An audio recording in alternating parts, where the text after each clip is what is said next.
ಹಿರಿಯ ತರಳಬಾಳು ಜಗದ್ಗುರು ಶ್ರೀ ಶಿವಕುಮಾರ ಶಿವಾಚಾರ್ಯ ಮಹಾಸ್ವಾಮೀಜಿಯವರು ಬಹುಶಃ ಮಠಾಧಿಪತಿಗಳೇ ಅದರಲ್ಲೇ ವಿಶಿಷ್ಟವಾದಂಥ ವ್ಯಕ್ತಿತ್ವ ಅವ್ರದ್ದು. ಸ್ವತಃ ಅವರು ನಾಟಕ ಪ್ರಾಕ್ಟೀಸ್ ಮಾಡಿಸ್ತಾಯಿದ್ರು. ಮಾಡಿಸೋದಷ್ಟೇ ಅಲ್ಲ, ಒಂದು ಪಾತ್ರವನ್ನು ಹೇಗೆ ಅಭಿನಯಿಸಬೇಕು ಅಂತ ಅಭಿನಯಿಸಿ ತೋರಿಸ್ತಾಯಿದ್ರು. ವಿಮರ್ಶಕರ ಮನಸ್ಥಿತಿ ಹೆಂಗಿದೆ ಅಂತಂದರೆ, ಅವರು ಒಮ್ಮೆ ವ್ಯಕ್ತಿಯನ್ನು ನೋಡ್ತಾರೆ, ಒಮ್ಮೆ ಕೃತಿಯನ್ನು ನೋಡ್ತಾರೆ. ವ್ಯಕ್ತಿಯನ್ನು ನೋಡಿ ಕೃತಿಯನ್ನು ನೋಡದೇ ಹೊಗಳೋ ಸಾಧ್ಯತೆ ಇದೆ, ಅಥವಾ ಕೃತಿಯನ್ನು ನೋಡಿ ವ್ಯಕ್ತಿಯನ್ನು ಮರೆತು ಹೊಗಳೋ ಸಾಧ್ಯತೆಯೇ. ಮನುಷ್ಯನಿಗೆ ಏನೂ ಇಲ್ಲ ಅಂದಾಗ ಸೃಷ್ಟಿ ಮಾಡೋದು ಜಾಸ್ತಿ ಆಗುತ್ತೆ. ಎಲ್ಲ ಇದೆ ಅಂತ ಅಂದಾಗ ಅಲ್ಲೇ ಜಾಡ್ಯ ಆವರಿಸ್ಬಿಡುತ್ತೆ. ಈಗ ಎಲ್ಲರದ್ದು ಆ ಮನಸ್ಥಿತಿ ಹೇಗಿದೆ ಅಂತಂದರೆ ಹಣಕಾಸಿನ ಕಡೆಗೆ ಗಮನ ಹರಿಸ್ತಾರೆ. ನಾವು ಮೊದಲು ಬರೀ 500 ರೂಪಾಯಿ ಕೊಡ್ತಿದ್ವಿ ಒಂದು ತಿಂಗಳಿಗೆ ಆರಂಭದಲ್ಲಿ. ಆ 500 ರೂಪಾಯಿಗೆ ಅವರು ಎಷ್ಟು ಖುಷಿಯಿಂದ ನಾಟಕ ಮಾಡ್ತಾಯಿದ್ರು ಅಂತಂದರೆ ಬೆಲೆ ಕಟ್ಟಲಿಕ್ಕೆ ಸಾಧ್ಯ ಇಲ್ಲ. ಎಷ್ಟೋ ಸಂದರ್ಭದಲ್ಲಿ ಯಾಕಾದರೂ ಈ ರಂಗಭೂಮಿಯನ್ನು ಆಯ್ಕೆ ಮಾಡ್ಕೊಂಡ್ವೋ, ಇದನ್ನು ಬಿಟ್ಟುಬಿಡಬೇಕು ಅನ್ನೋಂಥ ತೀರ್ಮಾನವೂ ಎಷ್ಟೋ ಸರಿ ಮಾಡಿದ್ದು ಸರ್ಕಾರಕ್ಕೆ ಮತ್ತು ಕನ್ನಡ ಸಂಸ್ಕೃತಿ ಇಲಾಖೆಯ ಸಚಿವರಿಗೆ ಹೇಳೋವಂಥದ್ದು. ಎಲ್ಲಿ ಒಳ್ಳೆಯ ಕೆಲಸ ಕಾರ್ಯಗಳು, ರಂಗಭೂಮಿಯೋ ಕೆಲಸ ಕಾರ್ಯಗಳು ನಡೀತಾವೋ ಅವ್ರಿಗೆ ಕೋಟಿ ಖರ್ಚು ಮಾಡ್ತಾರೆ ಅಂದರೆ ಕನಿಷ್ಠ ಅರ್ಧ ದುಡ್ಡಾದರೂ ಸರ್ಕಾರ ಕೊಡೋಂಗಾಗು. ಹಣ ಕೊಟ್ಟದ್ದು ಮಾತ್ರ ನಮಗೆ ನೆನಪಿರುತ್ತೆ, ಬರೀ ಪ್ರಶಸ್ತಿ ಕೊಟ್ಟದ್ದು ನೆನಪಿರಲ್ಲ. ಅಂದ್ರೆ ಆತ್ಮಚರಿತ್ರೆಯ ಛಾಯೆ ಆ ನಾಟಕದ ಛಾಯೆ ಇದೆ, ಖಂಡಿತ ಇದೆ. ಹಾಗೆ ಸರಿನಾ ಬುದ್ಧಿ? ನಮ್ಮ ಆತ್ಮಚರಿತ್ರೆಯ ಭಾವನೆಗಳನ್ನು ಬಸವಣ್ಣನ ಪಾತ್ರಕ್ಕೆ ಸಮೀಕರಿಸಿಕೊಂಡು ಚಿತ್ರಿಸೋದು.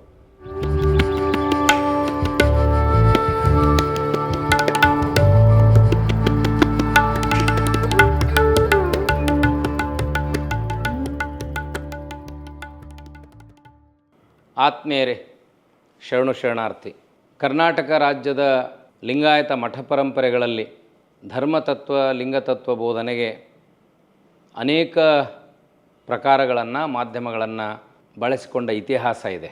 ಸಾಹಿತ್ಯ ಕೃತಿಗಳ ಪ್ರಕಟಣೆ, ಪ್ರತಿ ವಾರಕ್ಕೊಮ್ಮೆ ಶಿವಾನುಭವ, ಮಾಸಿಕ ಶಿವಾನುಭವಗಳು, ಲಿಂಗ ದೀಕ್ಷಾ ಕಾರ್ಯಕ್ರಮಗಳು, ಹಲವು ಬಗೆಯ ಪ್ರಕಾರಗಳ ಮೂಲಕ ಲಿಂಗಾಯತ ಬಸವ ತತ್ವಗಳ ಪ್ರಚಾರದ ಕಾರ್ಯ ಈ ನಾಡಿನಲ್ಲಿ ನಡೀತಾ ಬಂದಿದೆ.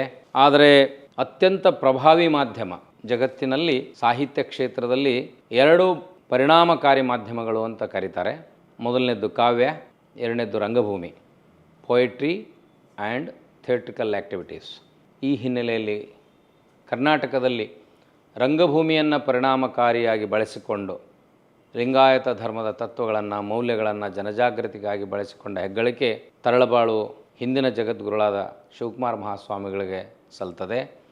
ಅದೇ ಪರಂಪರೆಯಲ್ಲಿರುವ ಸಾಣೇಹಳ್ಳಿಯ ಡಾಕ್ಟರ್ ಪಂಡಿತಾರಾಧ್ಯ ಶಿವಾಚಾರ್ಯ ಮಹಾಸ್ವಾಮಿಗಳು ಸ್ವತಃ ರಂಗಕರ್ಮಿಗಳು. ನಾಟಕಗಳನ್ನ ಬರೀತಾರೆ, ನಾಟಕಗಳನ್ನ ನಿರ್ದೇಶನ ಮಾಡ್ತಾರೆ.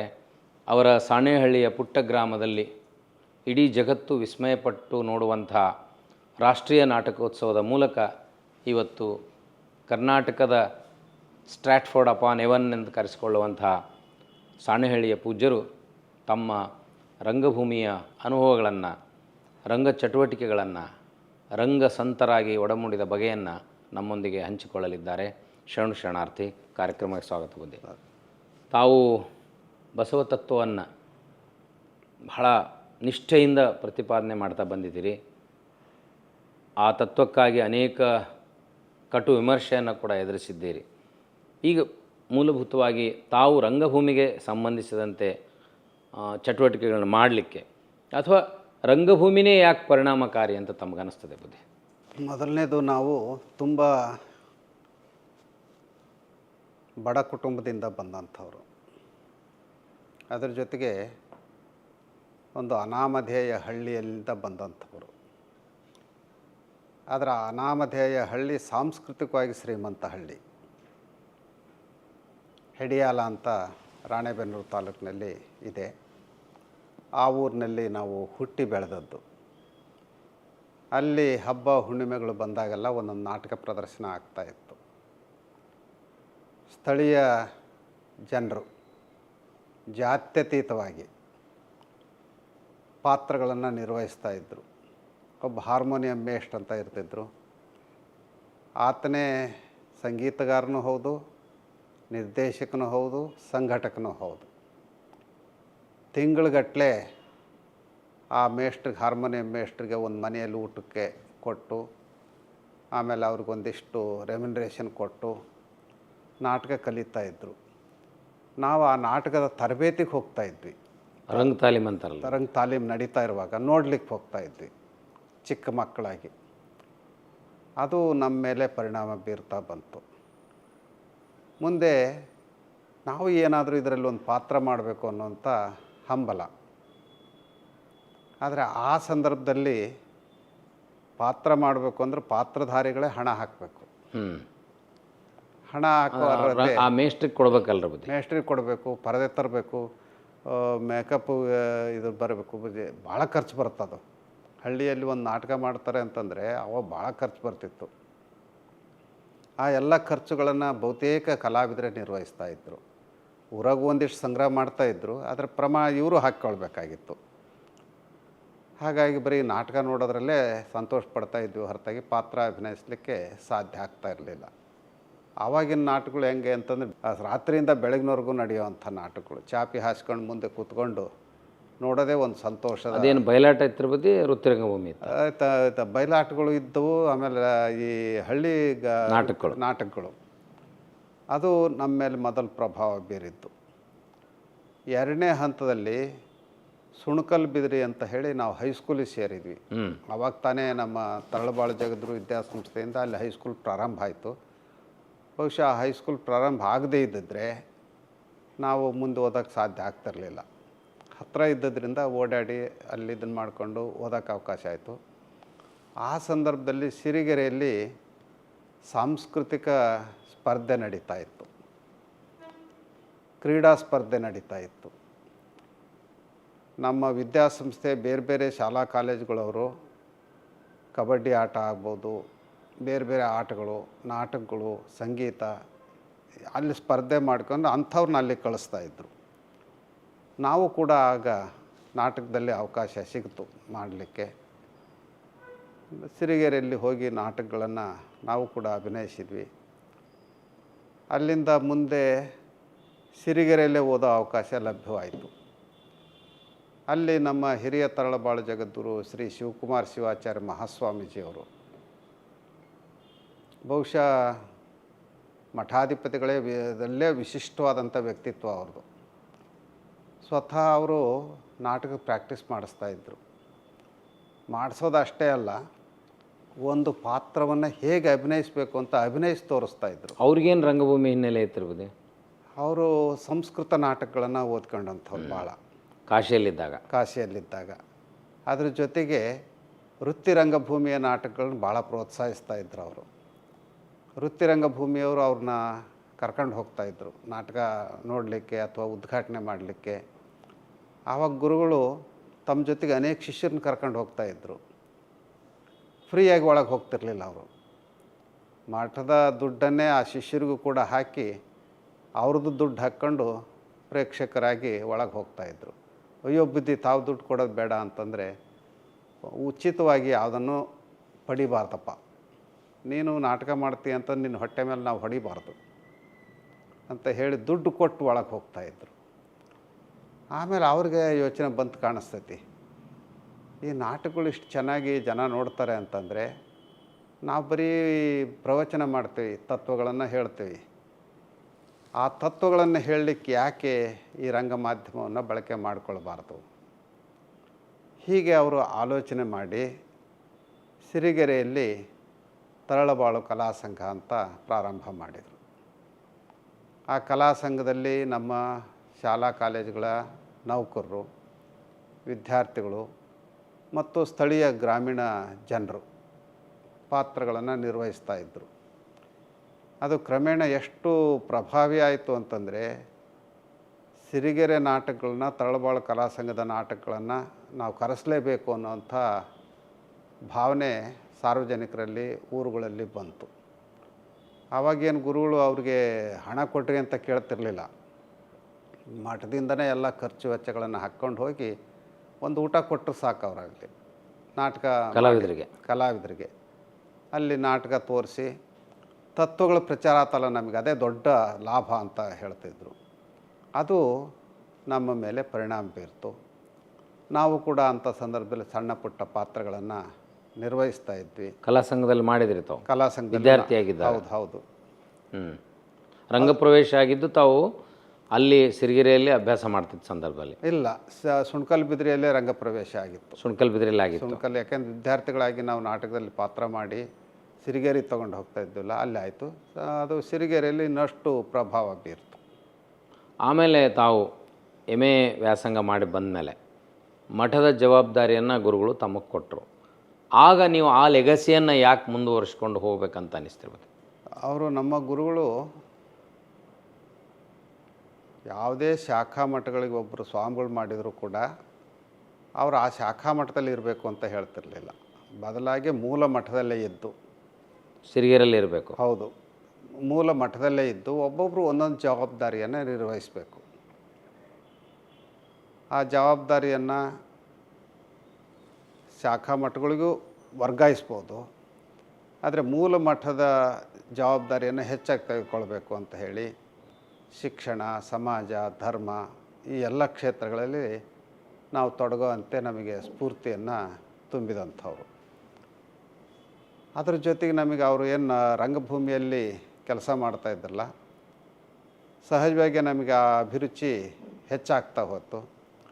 ಸಿರಿಗೆರೆಯಲ್ಲೇ ನಾವು ನಮ್ಮ ತರಳಬಾಳು ಕಲಾ ಸಂಘದಿಂದ ಹಲವಾರು ನಾಟಕಗಳನ್ನು ಮಾಡಿಸ್ತಾ ಬಂದ್ವಿ. ಹೊಸ ಹೊಸ ನಿರ್ದೇಶಕರನ್ನು ಕರೆಸುವಂಥದ್ದು, ಆ ನಿರ್ದೇಶಕರ ಮೂಲಕ ರಂಗಭೂಮಿಗೆ ಹೊಸ ಕೊಡುಗೆಯನ್ನು ನೀಡುವಂಥದ್ದು. ಅಂದ್ರೆ ತಾವು ಅಲ್ಲಿ ಇದರಲ್ಲಿ ಸಿರಿಗೆರೆಯಲ್ಲಿದ್ದಾಗನೇ ಸಿರಿಗೆರೆಯಲ್ಲಿ ದೊಡ್ಡ ಜಗತ್ತುಗಳು ಇದ್ರ ಬುದ್ಧಿ ಅವಾಗ ಇದ್ರು, ಅವರು ಇದ್ದರು. ಅವರ ಸಾನ್ನಿಧ್ಯದಲ್ಲೇ ತಾವು ರಂಗ ಚಟುವಟಿಕೆ ಪ್ರಾರಂಭ ಮಾಡಿದ್ವಿ. ಆ ನಂತರ 1987ರಲ್ಲಿ ಸಾಣಿಹಳ್ಳಿಯಲ್ಲೂ ಯಾಕೆ ಒಂದು ರಂಗ ಚಟುವಟಿಕೆಗಳನ್ನು ಪ್ರಾರಂಭ ಮಾಡಬಾರ್ದು ಅಂದು ಅಲ್ಲಿ ಸಾಣಿಹಳ್ಳಿಯಲ್ಲೂ ನಾಟಕಗಳನ್ನ ಆಡ್ತಾಯಿದ್ರು ನಮ್ಮ ಗ್ರಾಮೀಣ ಪ್ರದೇಶದವರು ಮತ್ತು ನಮ್ಮ ಅಧ್ಯಾಪಕರು. ನಮ್ಮ ಗುರುಗಳ ಹೆಸರಿನಲ್ಲೇ ಶ್ರೀ ಶಿವಕುಮಾರ ಕಲಾ ಸಂಘ ಅಂತ 1987ರಲ್ಲಿ ಪ್ರಾರಂಭ ಮಾಡಿದ್ವಿ. ಗುರುಗಳು ಇದ್ರ ಬುದ್ಧಿ ಅವಾಗಿನ ಇದ್ರೇನು, ಆದರೆ ಆರೋಗ್ಯ ಅಷ್ಟು ಸುಸ್ಥಿತಿಯಲ್ಲಿ ಇರಲಿಲ್ಲ. ಅಲ್ಲಿ ವರ್ಷಕ್ಕೆ 2-3 ನಾಟಕಗಳನ್ನು ನಮ್ಮ ಕಲಾವಿದರು ಆಡ್ತಾಯಿದ್ರು. ಕ್ರಮೇಣ ಪಕ್ಕದ ಹಳ್ಳಿಯವರು ಅವ್ರನ್ನ ಕರ್ಸೋಕ್ಕೆ ಶುರು ಮಾಡಿದರು. ಬೇರೆ ಬೇರೆ ಊರುಗಳಲ್ಲಿ ಹೋಗಿ ನಾಟಕ ಆಡ್ತಾಯಿದ್ರು. ಮುಂದೆ ನಮಗೆ CGK ಅನ್ನುವಂಥ ಅಪರೂಪದ ವ್ಯಕ್ತಿಯೊಬ್ಬರ ಪರಿಚಯ ಆಯಿತು. ಅವರು ಬೆಂಗಳೂರು ವಿಶ್ವವಿದ್ಯಾಲಯದಲ್ಲಿ ಎಕನಾಮಿಕ್ಸ್ ಪ್ರೊಫೆಸರ್ ಆಗಿದ್ದರು. ಆದರೆ ರಂಗಭೂಮಿಯಲ್ಲಿ ಏಕಲವ್ಯ ಪ್ರತಿಭೆ ಅವ್ರದ್ದು. ಎಲ್ಲಿ ತರಬೇತಿಯನ್ನು ಪಡೆದಂಥವ್ರಲ್ಲ, ಆದರೆ ತರಬೇತಿ ಪಡೆದವ್ರಿಗಿಂತ ಹೆಚ್ಚು ಪ್ರಭಾವಿಯಾದಂಥ ರಂಗಭೂಮಿಯ ಕಾರ್ಯಗಳನ್ನು ನಿರ್ವಹಿಸ್ತಾಯಿದ್ರು.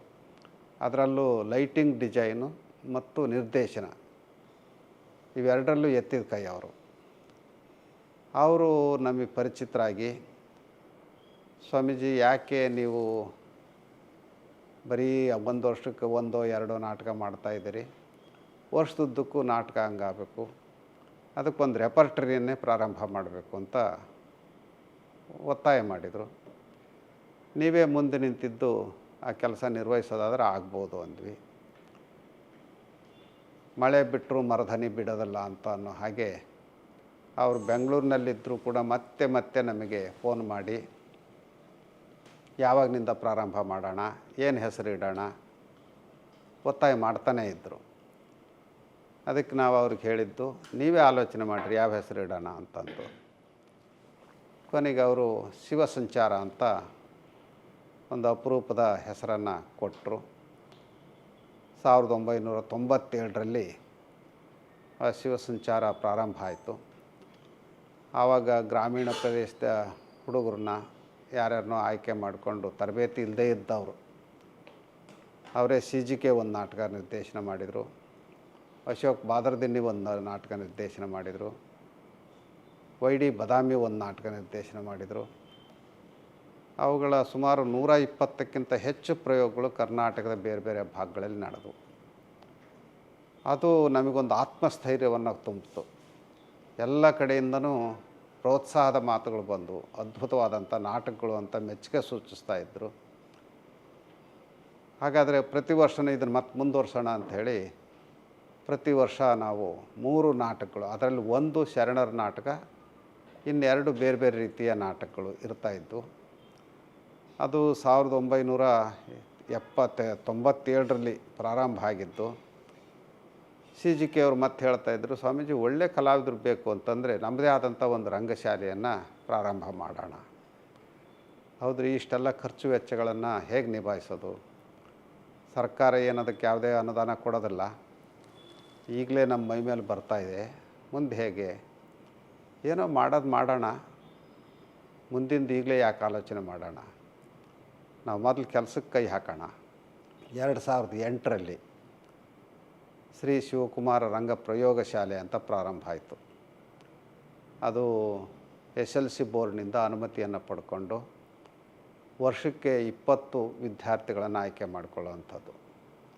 ಕರ್ನಾಟಕದ ಎಲ್ಲ ಭಾಗಗಳಿಂದನೂ ಅಭಿಲಾಷೆ ಇರುವಂಥ ಕಲಾವಿದರು ಬರ್ತಾಯಿದ್ರು. ಅವರಿಗೆ 1 ವರ್ಷ ತರಬೇತಿ, ಮರು ವರ್ಷ ಅವರು ಶಿವಸಂಚಾರಕ್ಕೆ ಬರೋವಂಥದ್ದು. ಹೀಗೆ 1997ರಿಂದ ಈಗ 2025 ಸುಮಾರು 28 ವರ್ಷಗಳ ಕಾಲ ನಿರಂತರವಾಗಿ, ಅದು ಎಲ್ಲೂ ಕೂಡ ಬ್ರೇಕ್ ಆಗಿಲ್ಲ. ಪ್ರತಿ ವರ್ಷ 3 ನಾಟಕಗಳಂತೆ ಕನಿಷ್ಠ ಅಂದರೂ 120 ಪ್ರಯೋಗಗಳನ್ನು ನಮ್ಮ ಕಲಾವಿದರು ಕೊಡ್ತಾ ಬಂದರು. ಅದರಿಂದ ನಮಗೆ ಒಂದು ರೀತಿ ಖುಷಿ ಆಯಿತು, ಸಮಾಜದಲ್ಲಿ ನಮ್ಮ ತತ್ವಗಳನ್ನು ಬಿತ್ತಲಿಕ್ಕೆ ಸಹಾಯ ಆಯಿತು. ಜೊತೆಗೆ ನಮ್ಮ ಬೆಳವಣಿಗೆ ರಂಗಭೂಮಿಯಲ್ಲಿ ಇನ್ನಷ್ಟು ಸಾಧ್ಯ ಆಯಿತು. ಈ ತಾವು ಆರಂಭದಲ್ಲಿ CGK ಅವ್ರ ಮಾರ್ಗದರ್ಶನದಲ್ಲಿ ಪ್ರಾರಂಭ ಮಾಡಿದರೆ ರಂಗಭೂಮಿ ಜೊತೆ ತಮ್ಮ ನಿಕಟ ಸಂಪರ್ಕವನ್ನು ಭಾಳಷ್ಟು ಜನ ನಾಟಕಕಾರ ಅರ್ಥ ಮಾಡಿಕೊಂಡ್ರು. ಉದಾಹರಣೆಗೆ ಚಂದ್ರಶೇಖರ್ ಕಂಬಾರ್ ಅವರು, ಗಿರೀಶ್ ಕಾರ್ನಾಡ್ ಅವರು, ಅವರ ಅಭಿಪ್ರಾಯ ರಂಗಭೂಮಿ ಚಟುವಟಿಕೆಗಳ ಬಗ್ಗೆ ಏನಿತ್ತು ಅವತ್ತು? ಕಾರ್ನಾಡ್ರದ್ದು ಅಥವಾ ಕಂಬಾರ್ ನಾಟಕ ಯಾವುದಾದ್ರೂ ತಾವು ತೊಗೊಂಡ್ರಿ? ಕಂಬಾರದ್ದು ನಾಟಕಗಳು ಶಿವರಾತ್ರಿ ಅಂತ ಒಂದು ನಾಟಕ ತೊಗೊಂಡ್ವಿ. ಆಮೇಲೆ ಬೋಳೆ ಶಂಕರ ಅಂತ ಒಂದು ನಾಟಕ ತೊಗೊಂಡ್ವಿ. ಹೀಗೆ ಬೇರೆ ಬೇರೆ ನಾಟಕಗಳು ಕಂಬಾರದ್ದು ತೊಗೊಂಡ್ವಿ. ಆಮೇಲೆ ಕಂಬಾರಂತೂ ಯಾವಾಗಲೂ ಕೂಡ ನಮ್ಮ ರಂಗಭೂಮಿಗೆ ಪ್ರೋತ್ಸಾಹ ಕೊಡ್ತಾ ಬಂದಂಥವ್ರು. ತುಂಬ ಖುಷಿ ಪಡ್ತಾಯಿದ್ರು, ನಮ್ಮ ನಾಟಕೋತ್ಸವಕ್ಕೆ ಬರ್ತಾಯಿದ್ರು, ಬೇರೆ ಬೇರೆ ಸಂದರ್ಭಗಳಲ್ಲಿ ನಮಗೆ ಹೆಲ್ಪ್ ಮಾಡ್ತಾಯಿದ್ರು. ಹಾಗಾಗಿ ಕಂಬಾರ ಜೊತೆಗೆ ತುಂಬ ವಿಶೇಷವಾದಂಥ ಆತ್ಮೀಯತೆ ಇತ್ತು, ಈಗಲೂ ಇದೆ. ಆದರೆ ಕಾರ್ನಾಡ್ರ ಬಗ್ಗೆ ಅಷ್ಟು ಪ್ರೀತಿ ವಿಶ್ವಾಸಗಳನ್ನು ನಾವು ಬೆಳೆಸ್ಕೊಂಡಿರಲಿಲ್ಲ. ಅವ್ರನ್ನ ಕರಿಬೇಕು ಅಂತ ಎಷ್ಟೇ ಪ್ರಯತ್ನ ಮಾಡಿದರೂ ಅವರು ಬರಲಿಲ್ಲ. ಆದರೆ ಕಾರಂತರು ಸಾಣೆಹಳ್ಳಿ ಬಂದಿದ್ದು, ಬಿ ವಿ ಕಾರಂತರು ಸಾಣೆಹಳ್ಳಿಯಲ್ಲೇ ಒಂದು 3 ದಿವಸ ರಂಗ ತರಬೇತಿ ಶಿಬಿರನೂ ಮಾಡಿದರು. ಅವರು ನಮ್ಮ ಜೊತೆಗೆ ತುಂಬ ವಿಶ್ವಾಸದಿಂದ ಇದ್ದರು. ಅವರು ಬಿ ವಿ ಕಾರಂತರು ಮುಖ್ಯವಾಗಿ ರಂಗಭೂಮಿಯ ನಿರ್ದೇಶನದ ಜೊತೆಗೆ ಸಂಗೀತ ಸಂಯೋಜನೆಯನ್ನು ಮಾಡ್ತಾಯಿದ್ರು. ತುಂಬ ಸಂಗೀತದಲ್ಲಿ ಎತ್ತಿದ ಕೈ, ರಂಗಭೂಮಿಗೆ ಸಂಬಂಧಪಟ್ಟಂಗೆ. ಅವರು ಗ್ರಾಮೀಣ ಪ್ರದೇಶದಲ್ಲಿ ಸಿಗುವಂಥ ಪರಿಕರಗಳನ್ನೇ ಸಂಗೀತದ ಪರಿಕರಗಳನ್ನಾಗಿ ಮಾಡ್ಕೊಳ್ತಾ ಇದ್ದರು. ಅದು ಒಂದು ತೆಂಗಿನ ಚಿಪ್ಪು ಇರ್ಬೋದು, ಅಥವಾ ಒಂದು ಬಿದಿರುಗಳ ಇರ್ಬೋದು, ಇನ್ಯಾವುದೋ ಒಂದು ಇದು ಇರ್ಬೋದು, ಅವುಗಳನ್ನೇ ಬಳಕೆ ಮಾಡಿಕೊಂಡು ಸಂಗೀತವನ್ನು ಸೃಷ್ಟಿ ಮಾಡ್ತಾಯಿದ್ರು. ಈಗ ಸಾಹಿತ್ಯ ಕ್ಷೇತ್ರದಲ್ಲಿ ರಂಗಭೂಮಿಗೆ ಅದರದೇ ಆದ ಒಂದು ವಿಶೇಷತೆ ಇದೆ. ಒಂದು ಸಾಹಿತ್ಯ ಕೃತಿಯನ್ನು ನೀವು ರಂಗಕೃತಿಯನ್ನಾಗಿ ಅಥವಾ ನಾಟಕವನ್ನಾಗಿ ಪರಿವರ್ತನೆ ಮಾಡೋ ಸಂದರ್ಭದಲ್ಲಿ ಅನೇಕ ತಾಂತ್ರಿಕ ಬದಲಾವಣೆಗಳನ್ನು ಮಾಡ್ಕೋಬೇಕಾಗ್ತದೆ. ಅಂದರೆ ಪಾತ್ರ ಸಂಯೋಜನೆ, ಸಂಭಾಷಣೆ. ನೀವು ಸಾಹಿತ್ಯದ ವಿದ್ಯಾರ್ಥಿಗಳಾಗಿ ರಂಗಭೂಮಿಯ ನಾಟಕಗಳ ರಚನೆಗೆ ಹೆಂಗೆ ಸಾಧ್ಯ ಆಯಿತು ನಿಮಗೆ? ನಾಟಕಗಳನ್ನ ನೋಡ್ತಾ ನೋಡ್ತಾ ಬಂತೋ ಅಥವಾ ಮೂಲ ಅರಿವು ಅನ್ನೋದಿತ್ತು? ಇದು ನಾಟಕಗಳನ್ನು ನೋಡ್ತಾ ಬಂದಿದ್ದು. ಜೊತೆಗೆ ನಮ್ಮ ಗುರುಗಳು ನಾಟಕಗಳನ್ನ ಬರೆದಿದ್ರು ಮೊದಲೇ.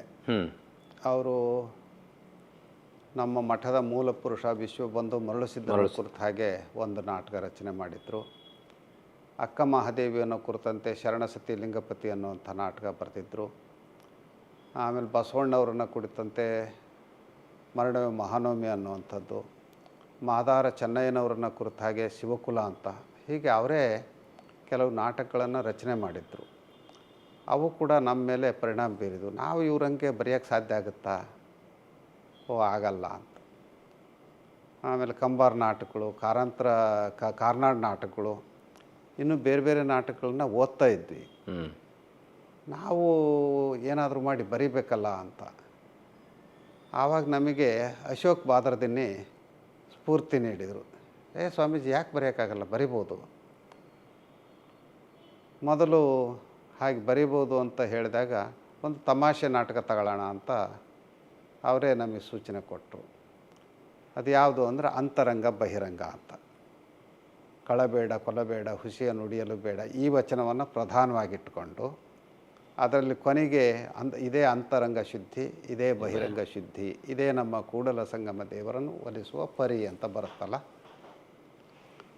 ಕಳಬೇಡ ಅನ್ನೋದಕ್ಕೊಂದು ದೃಶ್ಯ, ಕೊಲಬೇಡ ಅನ್ನೋದಕ್ಕೊಂದು, ಈ 7 ಸೂತ್ರಗಳಿದಾವಲ್ಲ, 7 ಸೂತ್ರಗಳಿಗೆ ಅನುಗುಣವಾಗಿ 7 ದೃಶ್ಯಗಳನ್ನು ಮಾಡೋವಂಥದ್ದು. ಅಲ್ಲಿ ಕಳ್ಳತನ ಮಾಡೋದ್ರಿಂದ ಏನಾಗ್ತೈತಿ, ಮಾಡದೇ ಇರೋದ್ರಿಂದ ಏನಾಗ್ತೈತಿ, ಸುಳ್ಳು ಹೇಳೋದ್ರಿಂದ ಏನಾಗುತ್ತೆ, ಸುಳ್ಳು ಹೇಳದೇ ಇರೋದ್ರಿಂದ ಏನಾಗುತ್ತೆ, ಅವನ್ನ ಗಂಭೀರವಾಗಿ ತಗೊಳ್ಳೋದು, ಹಾಸ್ಯಭರಿತವಾಗಿ ತಗೊಳ್ಳೋವಂಥದ್ದು. ಇವುಗಳ ಬಗ್ಗೆ ನಾವು ಅವ್ರ ಜೊತೆಗೆ, ಅದೇ ನಿಮ್ಮ ಮೊದಲನೇ ನಾಟಕ? ಅದೇ ನಾಟಕ.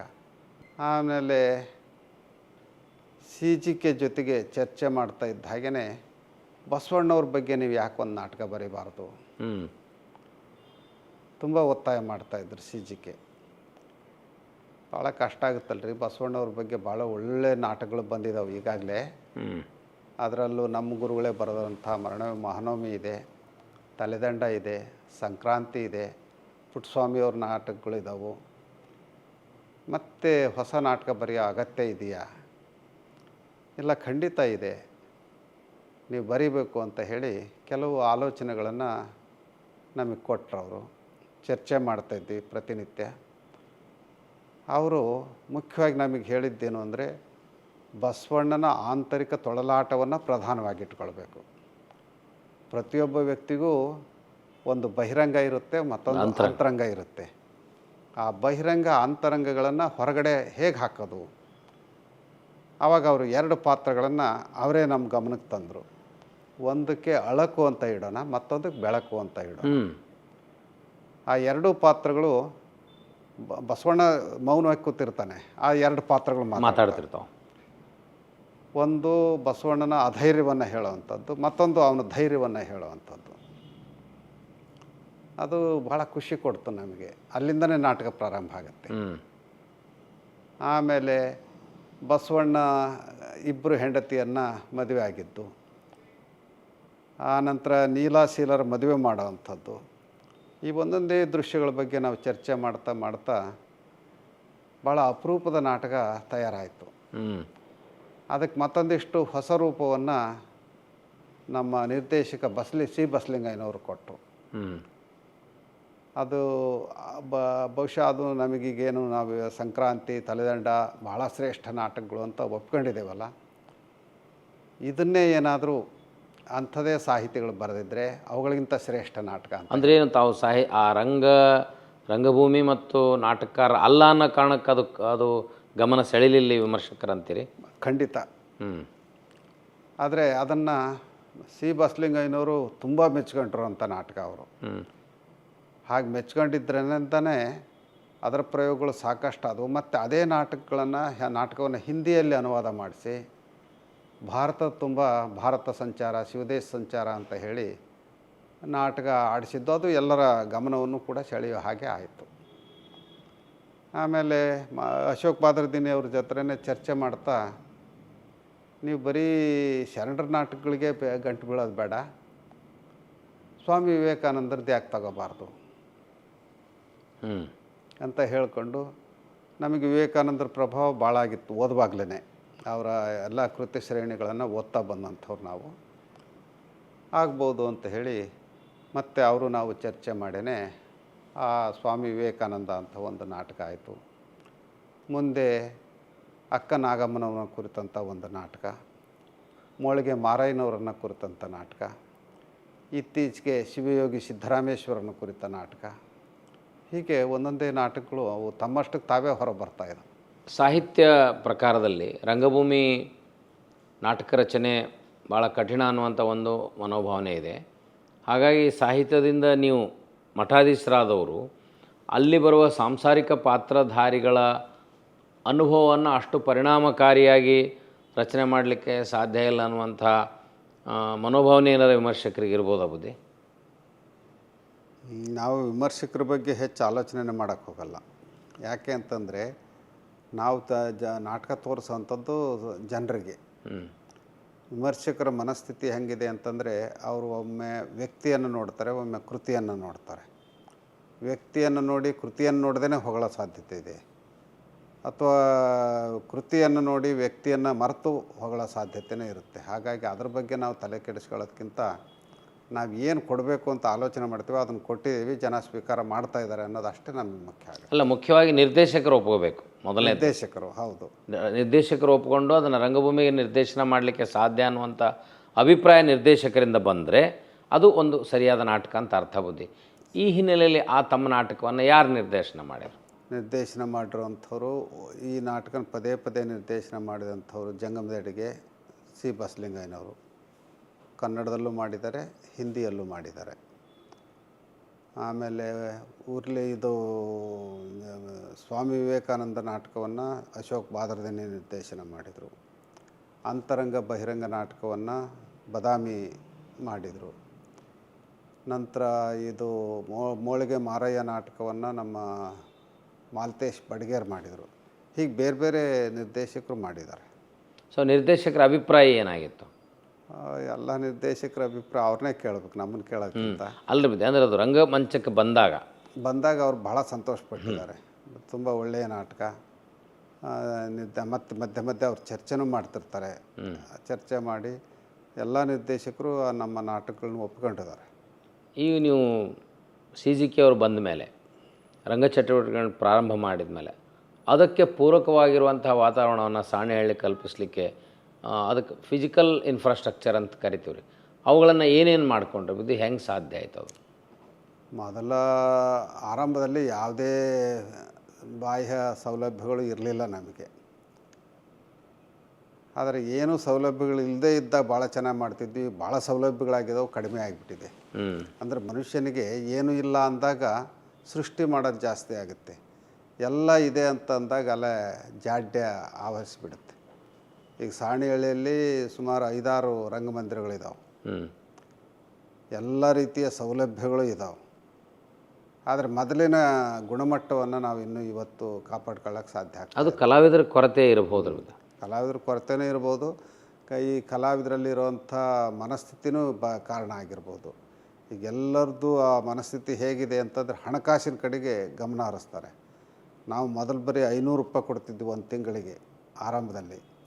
ಆ 500 ರೂಪಾಯಿಗೆ ಅವರು ಎಷ್ಟು ಖುಷಿಯಿಂದ ನಾಟಕ ಮಾಡ್ತಾಯಿದ್ರು ಅಂತಂದರೆ ಬೆಲೆ ಕಟ್ಟಲಿಕ್ಕೆ ಸಾಧ್ಯ ಇಲ್ಲ. ಆದರೆ ಈಗ ಸುಮಾರು 9,500 ರೂಪಾಯಿ ಊಟ ವಸತಿ ಎಲ್ಲ ಕೊಟ್ಟು ಇದನ್ನು ಮಾಡ್ತೀವಿ. ಅವರು ಇವತ್ತು ಒಬ್ಬ ಕೂಲಿಕಾರನಿಗೆ ಒಂದು ದಿವ್ಸಕ್ಕೆ 500 ರೂಪಾಯಿ ಕೊಡ್ತಾರೆ, ನಮಗೆ ಕೂಲಿಕಾರರಿಗಿಂತ ಕಡಿಮೆ ಆದಂಗತ್ತಲ್ಲ, ಕನಿಷ್ಠ 15,000 ರೂಪಾಯಿ ಕೊಡಬೇಕು ಅಂತ ಕೇಳ್ತಾರೆ. ಆದರೆ 15,000 ರೂಪಾಯಿ ನಾವು ಕಲಾವಿದರಿಗೆ ಕೊಟ್ಟು ನಾಟಕಗಳನ್ನು ಮುಂದುವರ್ಸ್ಕೊಂಡು ಹೋಗೋಕ್ಕಾಗಲ್ಲ. ಯಾಕೆಂದರೆ ವರ್ಷಕ್ಕೆ 20-25,000 ರೂಪಾಯಿ, 1 ಲಕ್ಷ ರೂಪಾಯಿ ಖರ್ಚು ಬರುತ್ತೆ. ಸಾರ್ವಜನಿಕರಿಂದ ನಾವು ಸಂಗ್ರಹ ಮಾಡೋದು 15-16 ಲಕ್ಷ ಆಗುತ್ತೆ. ಇನ್ನು ಉಳಿದಂಥ ಹಣ ನಾವು ಮಠದಿಂದ ಹಾಕ್ತಾಯಿದ್ದೀವಿ. ಈಗ ರಂಗಭೂಮಿ ತುಂಬ ಕಾಸ್ಟ್ಲಿ ಅಫೇರ್ ಅಂತ ಕರಿತಾರೆ ಬುದ್ಧಿ. ಹೌದು, ಅದು ಭಾಳ ಖರ್ಚಿನ ವ್ಯವಹಾರ ಅಂತ. ನಿಜ. ಹಾಗಾಗಿ ತಾವು ಧರ್ಮ ಪ್ರಚಾರ ಮಾಡ್ತಾಯಿದ್ರಿ, ಮಠಕ್ಕೆ ಶೈಕ್ಷಣಿಕ ಸಂಸ್ಥೆಗಳಿದ್ದು. ಈ ಜವಾಬ್ದಾರಿಯನ್ನು ಹೊತ್ತಾಗ ಇದರ ಆರ್ಥಿಕ ನಿರ್ವಹಣೆಯನ್ನು ನೀವು ಹೆಂಗೆ ಪೂರೈಸಿದ್ರಿ? ನಾವು ಮಠದಿಂದ ಇದಕ್ಕೆ ಯಾವುದೇ ರೀತಿಯ ಸಹಾಯವನ್ನು ತಗೊಂಡಿಲ್ಲ. ಕಾರಣ ಏನು ಅಂತಂದರೆ ನಮ್ಮ ಭಕ್ತರು ಎಲ್ಲ ರೀತಿಯ ಸಹಕಾರವನ್ನು ಮಾಡಿದರು.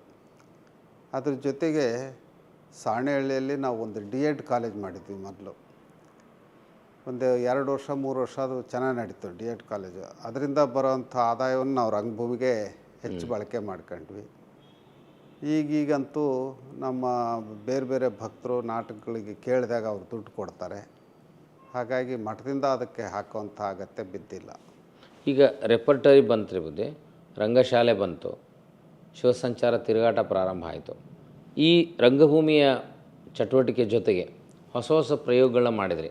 ಅಂದರೆ ಒಂದು ಶರಣರ ಚರಿತ್ರೆಗೆ ಸಂಬಂಧಪಟ್ಟಂಥ ನಾಟಕ ಇರ್ತಿತ್ತು, ಮತ್ತೊಂದು ರಂಗಭೂಮಿಯ ಛಾಯೆಯನ್ನು ಹೊಂದಿದ ನಾಟಕಗಳನ್ನ ಪ್ರಯೋಗ ಮಾಡಿದ್ರಿ. ಅದರ ಉದ್ದೇಶ ಏನು? ಜನರಿಗೆ ಒಂದೇ ರೀತಿಯ ಮನೋಸ್ಥಿತಿ ಇರಲ್ಲ. ಹಾಂ, ಈಗ ಬರೀ ಶರಣರ ನಾಟಕನೇ ನಾವು ಮಾಡಿದರೆ ನಮ್ಮನ್ನು ಒಂದು ಗುಂಪಿಗೆ ಸೇರಿಸ್ಬಿಡ್ತಾರೆ. ಹಾಗಾಗಿ ನಾವು ಒಂದು ವೃತ್ತಿ ರಂಗಭೂಮಿಗೆ ಸಂಬಂಧಪಟ್ಟಂಥ ನಾಟಕಗಳು ತಗೊಳ್ತೀವಿ, ಇನ್ನೊಂದು ಶರಣರ ಬದುಕಿಗೆ ಸಂಬಂಧಪಟ್ಟಂಥದ್ದು, ಇನ್ನೊಂದು ಆಧುನಿಕ ಸಮಸ್ಯೆಗಳನ್ನು ಗಮನದಲ್ಲಿ ಇಟ್ಕೊಂಡು ಆಯ್ಕೆ ಮಾಡ್ಕೊಳ್ಳೋಂಥ ನಾಟಕ. ಹೀಗೆ 3 ರೀತಿ ವಿಭಿನ್ನ ನಾಟಕಗಳನ್ನ ಮಾಡೋದ್ರಿಂದ ಯಾರಿಗೆ ಯಾವುದು ಇಷ್ಟ ಇದೆಯೋ ಅದನ್ನು ನೋಡ್ತಾರೆ.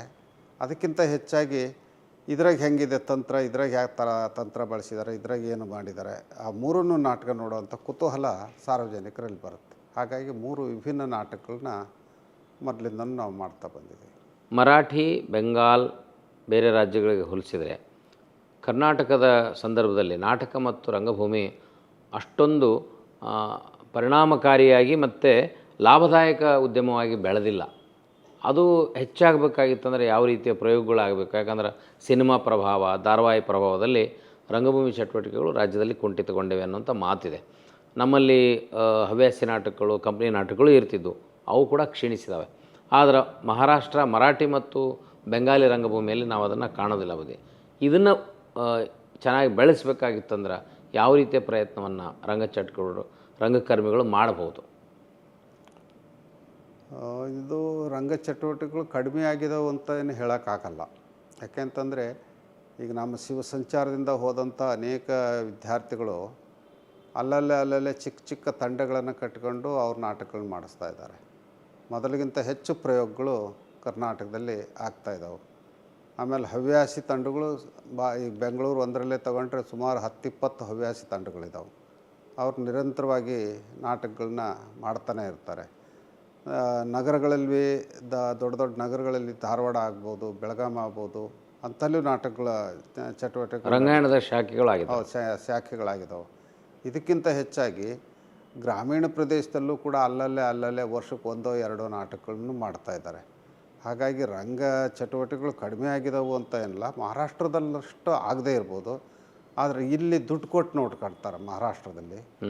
ನಮ್ಮಲ್ಲಿ ದುಡ್ಡು ಮಾಡಿದರೆ ಜನ ಬರೋದು ತುಂಬ ಕಷ್ಟ. ಬೆಂಗಳೂರು ರಂಗಶಂಕರದಲ್ಲಿ ಮಾತ್ರ ಏನೋ ದುಡ್ಡು ಮಾಡ್ತಾರೆ ಅಂತ ಕೇಳಿದ್ದೀವಿ. ಅದು ಇಲ್ಲಿ ನಾವೇನಾರ ಹಂಗೆ ದುಡ್ಡು ಮಾಡಿದ್ವಿ ಅಂತಂದರೆ ಸದ್ಯಕ್ಕಂತೂ ಬರಲ್ಲ, ಮುಂದೆ ಏನಾರ ಬರ್ಬೋದು ಏನೋ. ಆದರೆ ರಂಗ ಚಟುವಟಿಕೆಗಳು ಕಡಿಮೆ ಆಗಿದಾವೆ ಅಂತ ಏನಿಲ್ಲ, ಇನ್ನೂ ಜಾಸ್ತಿನೇ ಆಗ್ತಾಯಿದ್ದಾವೆ. ಈಗ ನಾಟಕ ರಚನೆ ಮಾಡಿದ್ರಿ, ಆಮೇಲೆ ಅದನ್ನು ರೆಪರ್ಟ್ರಿ ಮಾಡಿದ್ರಿ, ಕಲಾವಿದರ ಇದನ್ನು ತಾವು ತರಬೇತಿಯನ್ನು ಕೊಡೋಕ್ಕೆ ಶುರು ಮಾಡಿದ್ರಿ. ಇಲ್ಲಿ ಬಸವ ತತ್ವ ಇಟ್ಟುಕೊಂಡು, ಬಸವ ಚಿಂತನೆಗಳನ್ನ ಇಟ್ಟುಕೊಂಡು ಇದನ್ನು ಪರಿಣಾಮಕಾರಿಯಾಗಿ ಮಾಧ್ಯಮವನ್ನಾಗಿ ಮಾಡಲಿಕ್ಕೆ ತಮ್ಮ ಭಾಳ ಅತ್ಯುತ್ತಮ ನಾಟಕ ಅಂದ್ರೆ ಉರ್ಲಿಂಗ ಪೆದ್ದಿ. ಅದು ಯಾವ ಪ್ರಭಾವದಲ್ಲಿ, ಯಾವ ಸಂದರ್ಭದಲ್ಲಿ ರಚನೆ ಆಯಿತು? ಅದರ ಹುಟ್ಟು ಹೇಗಾಯ್ತು? ಅದು ಒಂದು ವಿಶೇಷ ಪ್ರಸಂಗ. ಡಾಕ್ಟರ್ ಮಹಾದೇವ್ ಬಣಕಾರ್ ಅಂತ ನೀವು ಹೆಸರು ಕೇಳಿರ್ಬೋದು. ಅವರು ಬ್ಯಾಡಗಿ ತಾಲೂಕು ಮೋಟೆಬೆನ್ನೂರು. ಅವರು ನಮ್ಮ ಹಿರಿಯ ಗುರುಗಳ ಪರಮ ಶಿಷ್ಯರು. ರಾಜಕೀಯ ಕ್ಷೇತ್ರಕ್ಕೆ ಮೊದಲು ಕಾಲಿಟ್ಟರು. ಅವರು ಅದರಲ್ಲಿ ಯಶಸ್ವಿ ಆದರು. ಸಾಹಿತ್ಯವನ್ನು ಬರಿತಾ ಇದ್ರು ಅವರು. ಅದರಲ್ಲೂ ಮೊದಲು ಕವನಗಳನ್ನು ಜಾಸ್ತಿ ಬರಿತಾ ಇದ್ದರು. ಭಾಮಿನಿ ಷಟ್ಪದಿಯಲ್ಲಿ ಬರೆದ್ರು. ಅದು ಕಾವ್ಯಗಳನ್ನು ಅದನ್ನು ಸೃಷ್ಟಿ ಮೊದಲು ಬಿಡಿ ಬಿಡಿ ಕವಿತೆಗಳು. ಎಷ್ಟೋ ಸರಿ ಅವರ ಸಹೋದರರೊಬ್ಬರು ಕವನಗಳನ್ನು ಓದಿದಾಗ ಬೈತಿದ್ರಂತೆ, ಏನು ಬರಿತೀಯಲ್ಲ ನೀನು, ಬರೆದ್ರು ಕುವೆಂಪು ಬರೆದಂಗೆ ಬರಿಬೇಕು, ಬೇಂದ್ರೆ ಬರೆದಂಗೆ ಬರಿಬೇಕು ಅಂತ ಹೀಗೆಲ್ಲ ಹೇಳ್ತಿದ್ರಂತೆ. ಯಾವ ಕವನ ಬರೆದ್ರು ನಮ್ಮ ಅಣ್ಣ ಒಪ್ತಾನೆ ಇಲ್ವಲ್ಲ ಅಂತ ಹೇಳಿ ಕೊನೆಗೆ ಒಂದು 3-4 ಕವನಗಳಿಗೆ ಕೆಳಗಡೆ ಬೇಂದ್ರೆ, ಪುಟ್ಟಪ್ಪನವರು, ಗೋಕಾಕು ಹಿಂಗೆ ಹೆಸರು ಬೇರೆ ಬರ್ಕೊಂಡು, ಅಣ್ಣ ಇವು ಹೆಂಗದವು ನೋಡು, ಎಲೆ ನೋಡಲೆ ಕವನ ಅಂದ್ರೆ ಹಿಂಗಿರ್ಬೇಕಣ್ಣ, ನೀನು ಬರಿತೀಯ ಕವನನ ನೋಡು, ಇದು ಕವನ ಬರೆಯೋ ರೀತಿ. ಆವಾಗ ಹಂಗಾರೆ ನಮ್ಮ ಅಣ್ಣ ನನ್ನ ಕವನಗಳನ್ನು ಒಪ್ಕೊಂಡಿದ್ದಾನೆ, ಹೆಸರು ಬದಲಾವಣೆ ಆಗಬೇಕಷ್ಟೇ ಅಂತಂದು ಅಲ್ಲಿಂದ ಮತ್ತೊಂದಿಷ್ಟು ನನಗೆ ಸ್ಫೂರ್ತಿ ಸಿಕ್ತು ಅಂತ ಅವ್ರು ಹೇಳ್ತಾರೆ. ಆಮೇಲೆ ಅವರು ಬರೀ ರಾಜಕಾರಣಿಗಳಲ್ಲ, ಕವನಗಳನ್ನು ಅಷ್ಟೇ ಬರೀತಾ ಇರಲ್ಲ, ಸಂಶೋಧಕರು ಕೂಡ ಹೌದು. ಆಂಗ್ಲರ ಆಡಳಿತದಲ್ಲಿ ಕನ್ನಡ ಅಂತ ಹೇಳಿ ಭಾಳ ಅಪರೂಪದ ಒಂದು ಕೃತಿಯನ್ನು ಅವರು ತಂದಿದ್ದಾರೆ. ಅಷ್ಟೇ ಅಲ್ಲ, ನಮ್ಮ ಹಿರಿಯ ಗುರುಗಳನ್ನು ಕುರಿತ ಹಾಗೆಯೇ ಶಿವಕುಮಾರ ಸ್ವಾಮೀಜಿ ಚರಿತ್ರೆ ಅನ್ನೋ ರೀತಿಯಲ್ಲಿ ಭಾಮಿನಿ ಷಟ್ಪದಿಯಲ್ಲಿ ಬರೆದಿದ್ದಾರೆ. ದೊಡ್ಡ ಕಾವ್ಯ. ವಿಶ್ವವೊಂದು ಮರಳು ಸಿದ್ಧರನ್ನ ಕುರಿತ ಹಾಗೆಯೇ ಒಂದು ಕಾವ್ಯವನ್ನು ಬರೆದಿದ್ದಾರೆ. ಆಮೇಲೆ ಅವ್ರದ್ದೇ ಆದಂಥ ಒಂದು ನಾಟಕ ಕಲ್ಯಾಣ ಕ್ರಾಂತಿ ಅಂತಲೇ ಒಂದಿದೆ. ಬೇರೆ ಬೇರೆ ನಾಟಕಗಳನ್ನು ಬರೆದಿದ್ದಾರೆ ಅಂತ ಕೇಳಿದ್ದೀವಿ. ನಾವು ಒಂದು ಸರಿ ಅವರು ಸಿರಿಗೆರೆ ಬಂದಾಗ, ಬಣಕಾರ್ರೆ ನೀವು ಉರ್ಲಿಂಗ್ ಪೆದ್ದಿ ಬಗ್ಗೆ ಒಂದು ಎಲ್ಲ ಬಸವಣ್ಣನ ಬಗ್ಗೆ ಬರೀತಾರೆ, ಇನ್ಯಾರ್ದೋ ಬಗ್ಗೆ ಬರೀತಾರೆ, ಅತ್ಯಂತ ತಳ ಸಮುದಾಯದಿಂದ ಬಂದಂಥವನು ಉರ್ಲಿಂಗ್ ಪೆದ್ದಿ, ಅವರನ್ನು ಕುರಿತು ನೀವು ಒಂದು ನಾಟಕ ಬರೀಬೇಕು ಅಂತ ಹೇಳಿದ್ವಿ. ಭಾಳ ಖುಷಿಯಿಂದ ಒಪ್ಕೊಂಡ್ರು. ಎಷ್ಟು ದಿವಸದಾಗ ಬರ್ದು ಕಳಿಸ್ತೀರಿ? ಬರೀ ಇನ್ನೊಂದು 7-8 ದಿವಸದಲ್ಲೇ ಬರ್ದು ಕಳಿಸ್ಬಿಡ್ತೀನಿ ಅಂತ. 7-8 ದಿವಸ ಬೇಡ, 1 ತಿಂಗಳು ತಗೊಳ್ರಿ ಅಂತ ನಾವು ಅವ್ರಿಗೆ ಟೈಮ್ ಕೊಟ್ವಿ. ತಾವೇ ನಿರ್ದೇಶನ ಮಾಡಬೇಕು ಅಂದರು. ಸರಿ, ನೀವು ಬರೋದ್ರೆ ನಾವೇ ನಿರ್ದೇಶನ ಮಾಡ್ತೇವೆ ತಗೊಳ್ರಿ ಅಂತ ಅಂದ್ವಿ.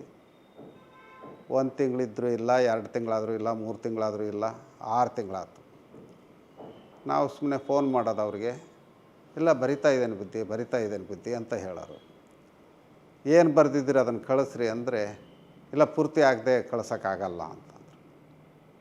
ಕೊನೆಗೆ ಒಂದು 6 ತಿಂಗಳ ನಂತರ ಮತ್ತೆ ಅವರು ಸಿರಿಗೆರೆ ಬಂದಾಗ, ಸಾಹಿತಿಗಳು ಸುಳ್ಳು ಹೇಳ್ತಾರೆ ಅಂತ ಕೇಳಿದ್ವಿ, ರಾಜಕಾರಣಿಗಳು ಸುಳ್ಳು ಹೇಳ್ತಾರೆ ಅಂತ ಕೇಳಿದ್ವಿ.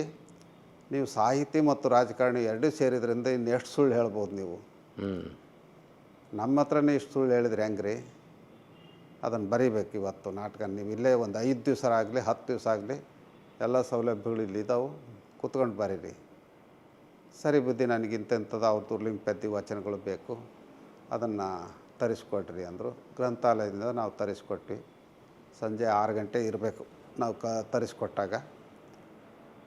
ಅವ್ರು ಬೆಳಗಿನ ಜಾವ 5 ಗಂಟೆ ನಮಗೆ ಫೋನ್ ಮಾಡಿದರು, ಬುದ್ಧಿ ನಾಟಕ ಸಿದ್ಧ ಆಗಿದೆ, ತಗೊಂಡು ಬರ್ತೇನೆ ಓದೋಕ್ಕೆ ಅಂದರು. ತಮಾಷೆ ಮಾಡ್ತೀರೇನ್ರಿ ಅಂದ್ವಿ. ತಮಾಷೆ ಅಲ್ಲ ಬುದ್ಧಿ, ಖಂಡಿತ ಬರ್ತೇನೆ ಅಂತ. ಸರಿ ಬನ್ನಿ ಅಂತ ಹೇಳಿದ್ವಿ. ಆಮೇಲೆ ಅವರು ಒಂದೊಂದೇ ದೃಶ್ಯಗಳನ್ನು ಓದ್ತಾ ಹೋದರು. ಕೆಲವು ದೃಶ್ಯಗಳನ್ನು ಪಂಡಿತಾರಾಯ ಸ್ವಾಮಿಗಳಿಗೆ ಬಿಟ್ಟಿದ್ದು ಅಂತ ಬರೋದ್ರ ಅದ್ರಾಗೆ. ದೃಶ್ಯ ಹಾಕಿದ್ದಾರೆ, ಬರಲಿಲ್ಲ. ಈಗ ಲಿಂಗ ತತ್ವವನ್ನು ಕುರಿತು ಮಾತನಾಡುವಾಗ, ತತ್ವಗಳನ್ನು ಹೇಳ್ತಾ ಇರುವಾಗ ಅಂಥ ಕೆಲವು ಸಂದರ್ಭಗಳಲ್ಲಿ ನಾವು ಬರೀಬೇಕು ಅಂತ. ಹಾಗೆ ಭಾಳ ಅಪರೂಪದ ನಾಟಕ ಆಯಿತು. ಸಿರಿಗೆರೆಯಲ್ಲೇ ಮೊದಲ ಪ್ರಯೋಗವನ್ನು ನಮ್ಮ ತರಳಬಾಳು ಕಲಾ ಸಂಘದಿಂದ ಮಾಡಿಸಿದ್ವಿ.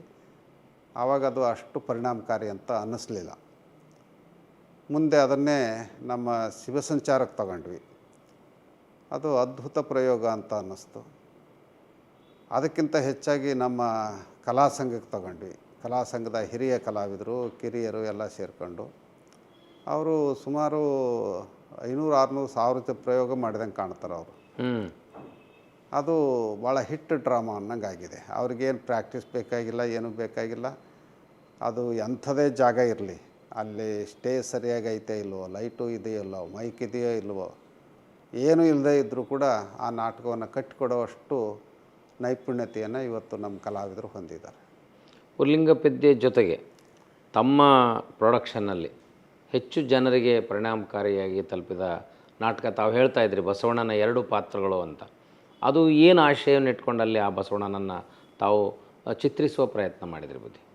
ಇನ್ನೊಂದು ಅರ್ಥದಲ್ಲಿ ನೀವು ಆರಂಭ ಮತ್ತು ಅಲ್ಲಿ ಮಧ್ಯ ಮಧ್ಯ ಭಾಗಗಳನ್ನು ನೋಡಿದರೆ ಅಲ್ಲಿ ಬಸವಣ್ಣ ಇದ್ದಾನೆ, ಪರೋಕ್ಷವಾಗಿ ಪಂಡಿತಾರಾಯ ಸ್ವಾಮಿಗಳಿದ್ದಾರೆ. ಒಬ್ಬ ಸ್ವಾಮಿಗಳ ಮನಸ್ಸಿನ ತುಮಲ. ನಮ್ಮ ತುಮಲಗಳನ್ನು ನಾವು ಬಸವಣ್ಣನ ಮೂಲಕ ಹೇಳಿಸ್ತಾ ಹೋಗಿದ್ದೇವೆ. ಹಾಗೆಯೇ ಬಸವಣ್ಣವರ ಅಂತರಂಗ ನಮ್ಮ ಅಂತರಂಗವೂ ಕೂಡ ಹೌದು ಅನ್ನಂಗಾಗಿದೆ. ನೋಡೋರಿಗೆ ಬಸವಣ್ಣ ಅಂತ ಅನ್ನಿಸ್ಬೋದು. ನಮ್ಮ ವೈಯಕ್ತಿಕ ಜೀವನದ ಅನುಭವ ಇರೋವಂಥವ್ರು, ನಮ್ಮನ್ನು ತೀರಾ ಹತ್ತಿರದಿಂದ ನೋಡಿರೋ ಅಂಥವ್ರು ಈ ನಾಟಕದಲ್ಲಿ ಎಲ್ಲೂ ಪಂಡಿತಾರಾಯ ಸ್ವಾಮಿಗಳು ಇದ್ದಂಗೆ ಕಾಣ್ತಾರಲ್ಲ ಅಂತ ಅನಿಸುತ್ತೆ. ಅಂದ್ರೆ ಆತ್ಮಚರಿತ್ರೆಯ ಛಾಯೆ ಆ ನಾಟಕದ ಛಾಯೆ ಇದೆ, ಖಂಡಿತ ಇದೆ. ಹಾಗೆ ಸರಿನಾ ಬುದ್ಧಿ?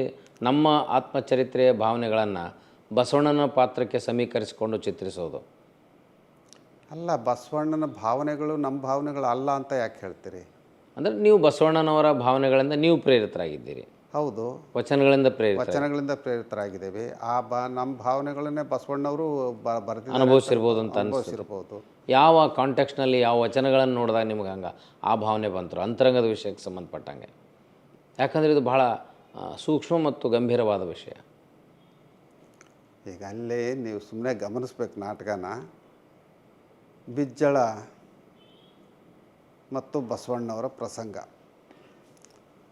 ಬಿಜ್ಜಳ ಹೇಳ್ತಾನೆ, ಬಸವಣ್ಣ ನಿನ್ನ ಯೋಗ್ಯತೆಯನ್ನು ಗಮನಿಸಿದ ಮೇಲೆ ನೀನೇ ಪ್ರಧಾನಿ ಆಗಬೇಕು ಅಂತ ಹೇಳ್ತಾನೆ. ಬಸವಣ್ಣ ಅದಕ್ಕೆ ಒಪ್ಪಲ್ಲ. ಯಾಕೆ ಒಪ್ಪಲ್ಲ? ಇವತ್ತು ಪ್ರಧಾನಿ ಆಗೋದು, ನಾಳೆ ಆ ಪ್ರಧಾನಿ ಪಟ್ಟದಿಂದ ನಾನು ವಾಪಸ್ ಬರೋದು ನನಗೆ ಇಷ್ಟ ಇಲ್ಲ. ನಾನು ಈ ಮಾಡಬೇಕಾದಂಥ ಕೆಲಸ ಕಾರ್ಯಗಳು ಅನುಭವ ಮಟ್ಟದ ಕೆಲಸನೇ ಇದ್ದಾವೆ, ಅದನ್ನು ನಾನು ಮಾಡ್ತಾ ಹೋಗ್ತೇನೆ ಅಂತ ಹೇಳ್ತಾರೆ. ಈ ಥರದ್ದು ಕೆಲವು ನಾವು ಖಂಡಿತ ಬಿಚ್ಚಿ ಹೇಳೋಕ್ಕಾಗಲ್ಲ. ತಾವಂಥ ಸಂದರ್ಭಗಳನ್ನು ಎದುರಿಸಿದ್ದೇವೆ. ಉದಾಹರಣೆಗೆ ನಾವು ಗ್ರಹಿಸೋದಾದ್ರೆ ಅದು ಪಟ್ಟಾಧಿಕಾರ ಸಂದರ್ಭದಲ್ಲಿರ್ಬೋದು, ನಿಮಗೆ ನಿಮ್ಮ ಗುರುಗಳು ಏನಾದ್ರು ಜವಾಬ್ದಾರಿ ಕೊಟ್ಟಂಥ ತುಮುಲುಗಳು ಇರ್ಬೋದು. ಇಲ್ಲಿ ಬಸವಣ್ಣನನ್ನು ಚಿತ್ರಿಸಬೇಕಾದಾಗ, ಈ ಜನಸಮುದಾಯವನ್ನು ಕಟ್ಟಬೇಕಾದಾಗ ಅಲ್ಲಿ ಬಸವಣ್ಣನವರು ಸಂಸಾರಿನೂ ಆಗಿದ್ದರು. ಆ ಅಭಿವ್ಯಕ್ತಿಯನ್ನು ನೀವು ಹೇಗೆ ತೋರಿಸ್ಲಿಕ್ಕೆ ಪ್ರಯತ್ನ ಮಾಡಿದ್ರಿ? ಅದನ್ನು ನೀವು ನಾಟಕ ನೋಡಿ ಓದಿದ ಮೇಲೆ ಕೇಳಬೇಕು ಈ ಪ್ರಶ್ನೆನ. ಅಲ್ಲ, ಯಾಕೆಂದ್ರೆ ನೀವು ಅದು ನಾಟಕ ಓದಿಲ್ಲ, ಬಹುಶಃ ನಾಟಕನ ನೋಡಿಲ್ಲ. ಹಾಗಾಗಿ ಸಾಂಸಾರಿಕ ಜೀವನಗಳು ಅಂದ ಕೂಡಲೇ ಎಲ್ಲದನ್ನು ಬಯಲಿಗೆ ಬಿಡಬೇಕು ಅಂತ ಏನಿಲ್ಲ. ಅಲ್ಲಿ ಬಸವಣ್ಣ ಮತ್ತು ನೀಲಾಂಬಿಕೆ, ಗಂಗಾಂಬಿಕೆ ಅವರು ಪರೋಕ್ಷವಾಗಿ ಬಸವಣ್ಣನಿಗೆ ಬೆಂಬಲ ಕೊಡ್ತಾ ಹೋಗ್ತಾರೆ. ಅವನು ಎದೆಗುಂದಿದಾಗ ಧೈರ್ಯ ನೀಡ್ತಾರೆ. ಆಮೇಲೆ ಅವರ ಅಕ್ಕ ನಾಗಲಾಂಬಿಕೆ ಕೂಡ, ಬಸವಣ್ಣ ನೀನು ಇಂಥದಕ್ಕೆಲ್ಲ ಹೆದರಿಕೆಬಾರದು, ಒಂದು ದಿಟ್ಟತನದಿಂದ ಹೋಗ್ಬೇಕು ಅಂತ ಅವ್ರು ಹೇಳ್ತಾರೆ. ಹೀಗೆ ಆ ಸಾಂಸಾರಿಕ ಜೀವನದಲ್ಲೂ ಎಲ್ಲರ ಮನೆತನದಲ್ಲಿ ಬಹಿರಂಗವಾಗಿರುವಂಥ ಘಟನೆಗಳನ್ನು ಅಲ್ಲಿ ತಂದ್ಕೊಂಡು, ಅಲ್ಲಿ ಸಂಸಾರ ಅಂದ ತಕ್ಷಣ ಬರೀ ಏನು ಗಂಡ ಹೆಂಡತಿ ಒಳಗೆ ಗುಪ್ತವಾಗಿ ಮಾಡೋವಂಥ ಕೆಲಸ ಕಾರ್ಯಗಳಲ್ಲ, ಬಹಿರಂಗವಾಗಿ ಮಾಡೋವಂಥ ಬೇಕಾದಷ್ಟು ಇರ್ತಾವಲ್ಲ ಸಮಾಜ ಸಂಘಟನೆ. ಹೌದು. ಈಗ ತಾವು ರಾಷ್ಟ್ರೀಯ ನಾಟಕೋತ್ಸವ ಆರಂಭ ಮಾಡಿದ ಮೇಲೆ ರಾಷ್ಟ್ರೀಯ ನಾಟಕೋತ್ಸವದ ಹಿನ್ನೆಲೆ ಏನಿತ್ತು, ಅಲ್ಲಿ ಬಹುಪಾಲು ಜನ ಕರ್ನಾಟಕದ ರಂಗ ಚಟುವಟಿಕೆ, ರಂಗಭೂಮಿಗೆ ಗೊತ್ತಿದ್ದವರು ಎಲ್ಲರೂ ಬಂದು ಹೋಗಿದ್ದಾರೆ ಬುದ್ಧಿ. ಯಾವ ಕಾರಣಗಳಿಂದಾಗಿ ಆ ರಾಷ್ಟ್ರೀಯ ನಾಟಕೋತ್ಸವ ರಂಗತಜ್ಞರ ಗಮನವನ್ನು ಸೆಳೆಯಿತು? ಒಂದು CGK ಅವರು ಬಂದರು, ಅದು ಒಂದು ಕಾರಣ. ಇವತ್ತಿನ ಪ್ರಸಂಗದಲ್ಲಿ ಕೇವಲ CGK ಅವರಿಂದನೇ ಅದಷ್ಟು ರಂಗ ಚಟುವಟಿಕೆಗಳು ನಡೆದವು ಅಂತಲ್ಲ, ತಮ್ಮ ವೈಯಕ್ತಿಕ ಆಸಕ್ತಿನೂ ಅಲ್ಲಿ ಕಾರಣವಾಗಿತ್ತು. ನಿಜ. ಸೊ ಅಲ್ಲಿ ಯಾರ್ಯಾರು ಬಂದರು, ಯಾವ್ಯಾವ ರೀತಿ ಅದಕ್ಕೊಂದು ಸಾರ್ವಜನಿಕ ಸ್ವರೂಪವನ್ನು ಕೊಟ್ಟರೆ? ಅಲ್ಲಿ ಯಾರು ಬಂದರು, ಯಾರು ಬಂದಿಲ್ಲ ಅಂತಂದು ಹೇಳ್ಬೋದು. ಬಂದರು, ಯಾರು ಬಂದರು ತುಂಬ ಕಷ್ಟ. ಯಾಕೆಂತಂದರೆ ಪ್ರತಿ ವರ್ಷ ನಾವು 5 ದಿವಸ, 6 ದಿವಸ, 8 ದಿವಸ ನಾಟಕೋತ್ಸವ ಮಾಡ್ತೀವಿ. ಮೊದಲಿಗೊಂದು ವಿಚಾರ ಸಂಕಿರಣ ಇರುತ್ತೆ. ಆ ವಿಚಾರ ಸಂಕಿರಣದಲ್ಲಿ ರಂಗಭೂಮಿಯ ಚಟುವಟಿಕೆಗಳನ್ನು ಬಲ್ಲಂಥವ್ರನ್ನ ಕರೆಸ್ತೇವೆ, ಸಾಹಿತಿಗಳನ್ನು ಕರೆಸ್ತೇವೆ, ಸ್ವಾಮಿಗಳನ್ನ ಕರೆಸ್ತೇವೆ, ರಾಜಕಾರಣಿಗಳನ್ನು ಆಹ್ವಾನಿಸ್ತೇವೆ. ಹೀಗೆ ಪ್ರತಿ ವರ್ಷವೂ ಒಂದು 40-50 ಜನ ಭಾಗವಹಿಸ್ತಾರೆ ಅತಿಥಿಗಳಾಗಿ. ಹಾಗಾಗಿ ಅವರು ಬಂದಾಗ ಒಂದು ರೀತಿ ಭಾವನೆ ಇರುತ್ತೆ, ಅಲ್ಲಿಯ ಚಟುವಟಿಕೆಗಳು ನೋಡಿದಾಗ ಮತ್ತೊಂದು ಭಾವನೆ ಇರುತ್ತೆ. ಆಮೇಲೆ ನಾವು ಪ್ರತಿ ವರ್ಷ ಇವರು ಕರೀದೇ ಇದ್ದರೂ ಬರಬೇಕು ಅನ್ನುವಂಥ ಭಾವನೆ ಜನರಿಗೆ ಮೂಡುತ್ತೆ. ಯಾಕೆ ಅಂತಂದರೆ ಅದಕ್ಕೆಲ್ಲ ಮೂಲ ಆಕರ್ಷಣೆ ಆಗಿರೋವಂಥದ್ದು ನಮ್ಮ ಬಯಲು ರಂಗಮಂದಿರ. ಅದು ಸುಮಾರು 5,000 ಜನ ಕೂತ್ಕೊಂಡು ನೋಡೋವಂಥ ನಾಟಕ ಆ ರಂಗಮಂದಿರ. ಇವತ್ತು 500 ಜನ ಕೂಡಿಸೋದೇ ಕಷ್ಟ, ಇನ್ನು 5,000 ಜನರನ್ನು ಎಲ್ಲಿಂದ ತರಬೇಕು? ಆದರೆ ಅದು ನಮ್ಮ ನಾಟಕೋತ್ಸವದಲ್ಲಿ ಆ ರಂಗಮಂದಿರ ತುಂಬಿದ್ದು ಅಷ್ಟೇ ಅಲ್ಲ, ಹೊರಗಡೆನೂ ಕೂಡ ಅಷ್ಟೇ ಜನ ಇರ್ತಾರೆ. ಆವಾಗ ನಾವು LED ದೊಡ್ಡ ದೊಡ್ಡ ಪರದೆಗಳನ್ನು ಹಾಕಿ ತೋರಿಸ್ತೀವಿ. ಇದು ಅನೇಕ ಸಾಹಿತಿಗಳನ್ನು, ರಂಗಕರ್ಮಿಗಳನ್ನು ಅಲ್ಲಿ ಬರೋ ಹಾಗೆ ಮಾಡ್ತೀವಿ. ಅವ್ರು ಬಂದಂಥವ್ರು ಒಂದು ಸಾರಿ ಬಂದರೆ ಸಾಕು, ಸಾಣೆಹಳ್ಳಿ ನಾಟಕ ನೋಡೋಕ್ಕೆ ಹೋಗ್ಬೇಕು, ಸಾಣೆಹಳ್ಳಿಯಲ್ಲಿ ನಾಟಕ ಮಾಡಬೇಕು ಅನ್ನೋಂಥ ಭಾವನೆಯನ್ನು ಬೆಳೆಸ್ಕೊಳ್ತಾರೆ. ಈಗ ಮಠಾಧೀಶರಿಗೆ ಆಮೇಲೆ ಬಯಲು ರಂಗಮಂದಿರ ಒಂದು ಕಟ್ಟಿದ್ರಿ, ಇನ್ನೊಂದು ಇಂಡೋರ್ ಐಟೋರಿಯಮ್ನು ಸಾಣೆಹಳ್ಳಿನೇ ತಾವು ಆರಂಭ ಮಾಡಿದ್ರಿ. ಅಂದರೆ ಅಲ್ಲಿ ಯಾವ ರೀತಿ ಪ್ರದರ್ಶನಗಳಾಗಬೇಕು, ಅಲ್ಲಿ ಯಾವ ರೀತಿ ಪ್ರದರ್ಶನಗಳಾಗಬೇಕು ಅನ್ನುವಂಥ ಆಶೆ ಇತ್ತು. ನಾವು ಈ ಬಯಲು ರಂಗಮಂದಿರ ನಿರ್ಮಾಣ ಮಾಡಿದಾಗ ಮೊದಲು ಬಯಲು ರಂಗಮಂದಿರ ಬಂತು. ಮೊದಲು 2003ರಲ್ಲಿ ಬಯಲು ರಂಗಮಂದಿರ ನಿರ್ಮಾಣ ಆಯಿತು. ಅದು ನಿರ್ಮಾಣ ಆದಾಗ ಎಲ್ಲಿಂದ ಜನ ತರೋಣ ಅನ್ನೋದು ನಮಗೆ ಭಾಳ ಆತಂಕ ಇತ್ತು. ಆದರೆ CGK ಹೇಳ್ತಾ ಇದ್ದರು, ಸ್ವಾಮೀಜಿ ಇದು ಜನ ಬಂದೇ ಬರ್ತಾರೆ, ಏನಿಲ್ಲ ಅಂತಂದ್ರೆ ಈ ರಂಗಮಂದಿರ ನೋಡೋಕ್ಕಾದ್ರೂ ಬರ್ತಾರೆ, ಆಮೇಲೆ ನಾಟಕ ನೋಡೋಕೆ ಬರ್ತಾರೆ. ಹೀಗೆ ಆಗ್ತಾ ಅದು ಮೊದಲನೇ ವರ್ಷವೇ ನಮ್ಮ ಅಭಿಪ್ರಾಯಗಳನ್ನು ಬದಲಾವಣೆ ಮಾಡೋ ಹಾಗೆ ಆಯಿತು. ಹಗಲೊತ್ತು ರಂಗಮಂದಿರ ದೊಡ್ಡದಾಗಿ ಕಾಣ್ತಾ ಇತ್ತು, ರಾತ್ರಿ ಹೊತ್ತು ತುಂಬ ಚಿಕ್ಕದಾಗ್ತಾಯಿತ್ತು. ಯಾಕೆಂದರೆ ಜನ ಬಂದು ಅಲ್ಲಿ ಕೂತ್ಕೊಂಡು ಜಾಗ ಆಗಲ್ಲ ಅಂತ ಮತ್ತೆ ಹೊರಗೆ ಹೋಗ್ತಿದ್ರಲ್ಲ, ಅವಾಗ ಸಣ್ಣದಾಗ್ತಾಯಿತ್ತು. ಬೆಳಗ್ಗೆ ನೋಡಿದ್ರು, ಅಯ್ಯೋ ಒಬ್ಬೊಬ್ಬ ಇಷ್ಟೊಂದು ರಂಗಮಂದಿರ ಹೆಂಗೆ ತುಂಬಿಸ್ತಾರೆ ಇವರು, ಯಾತಕ್ಕಿಂತ ಕಟ್ಟಿಸಿದ್ದಾರೆ ಅಂತ ಅಂತಿದ್ರು. ಆಮೇಲೆ ನಾವು ಪ್ರತಿ ತಿಂಗಳು ಒಂದು ನಾಟಕ ಮಾಡ್ತೀವಿ. ಪ್ರತಿ ತಿಂಗಳು ನಾವು ಸಾರ್ವಜನಿಕರನ್ನೆಲ್ಲರನ್ನೂ ಇನ್ವೈಟ್ ಮಾಡೋಕ್ಕಾಗಲ್ಲ. ಹಾಗೆ ಇನ್ವೈಟ್ ಮಾಡಿದರೆ ನಾವು ಸಾಮಾನ್ಯವಾಗಿ ನಾಟಕೋತ್ಸವದಲ್ಲಿ ಅವ್ರಿಗೆ ಪ್ರಸಾದ ವ್ಯವಸ್ಥೆ ಮಾಡ್ತೀವಿ. ಪ್ರತಿ ತಿಂಗಳು ಅದನ್ನ ಪ್ರಸಾದ ವ್ಯವಸ್ಥೆ ಮಾಡೋದು ಕಷ್ಟ ಆಗುತ್ತೆ, ಆಮೇಲೆ ಅವರು ಜನ ಬರೋದು ಕಷ್ಟ ಆಗುತ್ತೆ. ಹಾಗಾಗಿ ಒಂದು ಕ್ಲೋಸ್ಡ್ ಆಡಿಟೋರಿಯಂ ಇದ್ದರೆ ನಮ್ಮ ವಿದ್ಯಾರ್ಥಿಗಳಿಗೆ ಹೆಚ್ಚು ಅನುಕೂಲ ಆಗುತ್ತೆ. ಆ ಕಾರಣದಿಂದ ನನಗೆ ಅಲ್ಲಿ ಶಾಮನೂರು ಶಿವಶಂಕರಪ್ಪ ಒಳಾಂಗಣ ರಂಗಮಂದಿರ ಅಂತ ಹೇಳಿ ಸುಮಾರು ಒಂದು 700 ಜನ ಕೂತ್ಕೊಳ್ಳೋಷ್ಟು ಏರ್ ಕಂಡೀಷನ್ ಇರೋವಂಥದ್ದು ತುಂಬ ಚೆನ್ನಾಗಿ ಅಲ್ಲಿ ನಾಟಕಗಳು ನಡೀತದವು. ಕೆಲವ್ರು ಬಂದವರು ಹೊರಗಡೆ ನಾಟಕ ಮಾಡೋಕ್ಕೆ ಇಷ್ಟಪಡೋದಿಲ್ಲ, ಇಲ್ಲೆಲ್ಲ ಸೌಲಭ್ಯಗಳಿರೋದ್ರಿಂದ ಇಲ್ಲೇ ನಾವು ನಾಟಕ ಮಾಡ್ತೀವಿ ಅಂತಾರೆ. ಅಲ್ಲಿ 2 ವರ್ಗದ ನಾಟಕಗಳು ನಾವು ನೋಡ್ತೀವಿ.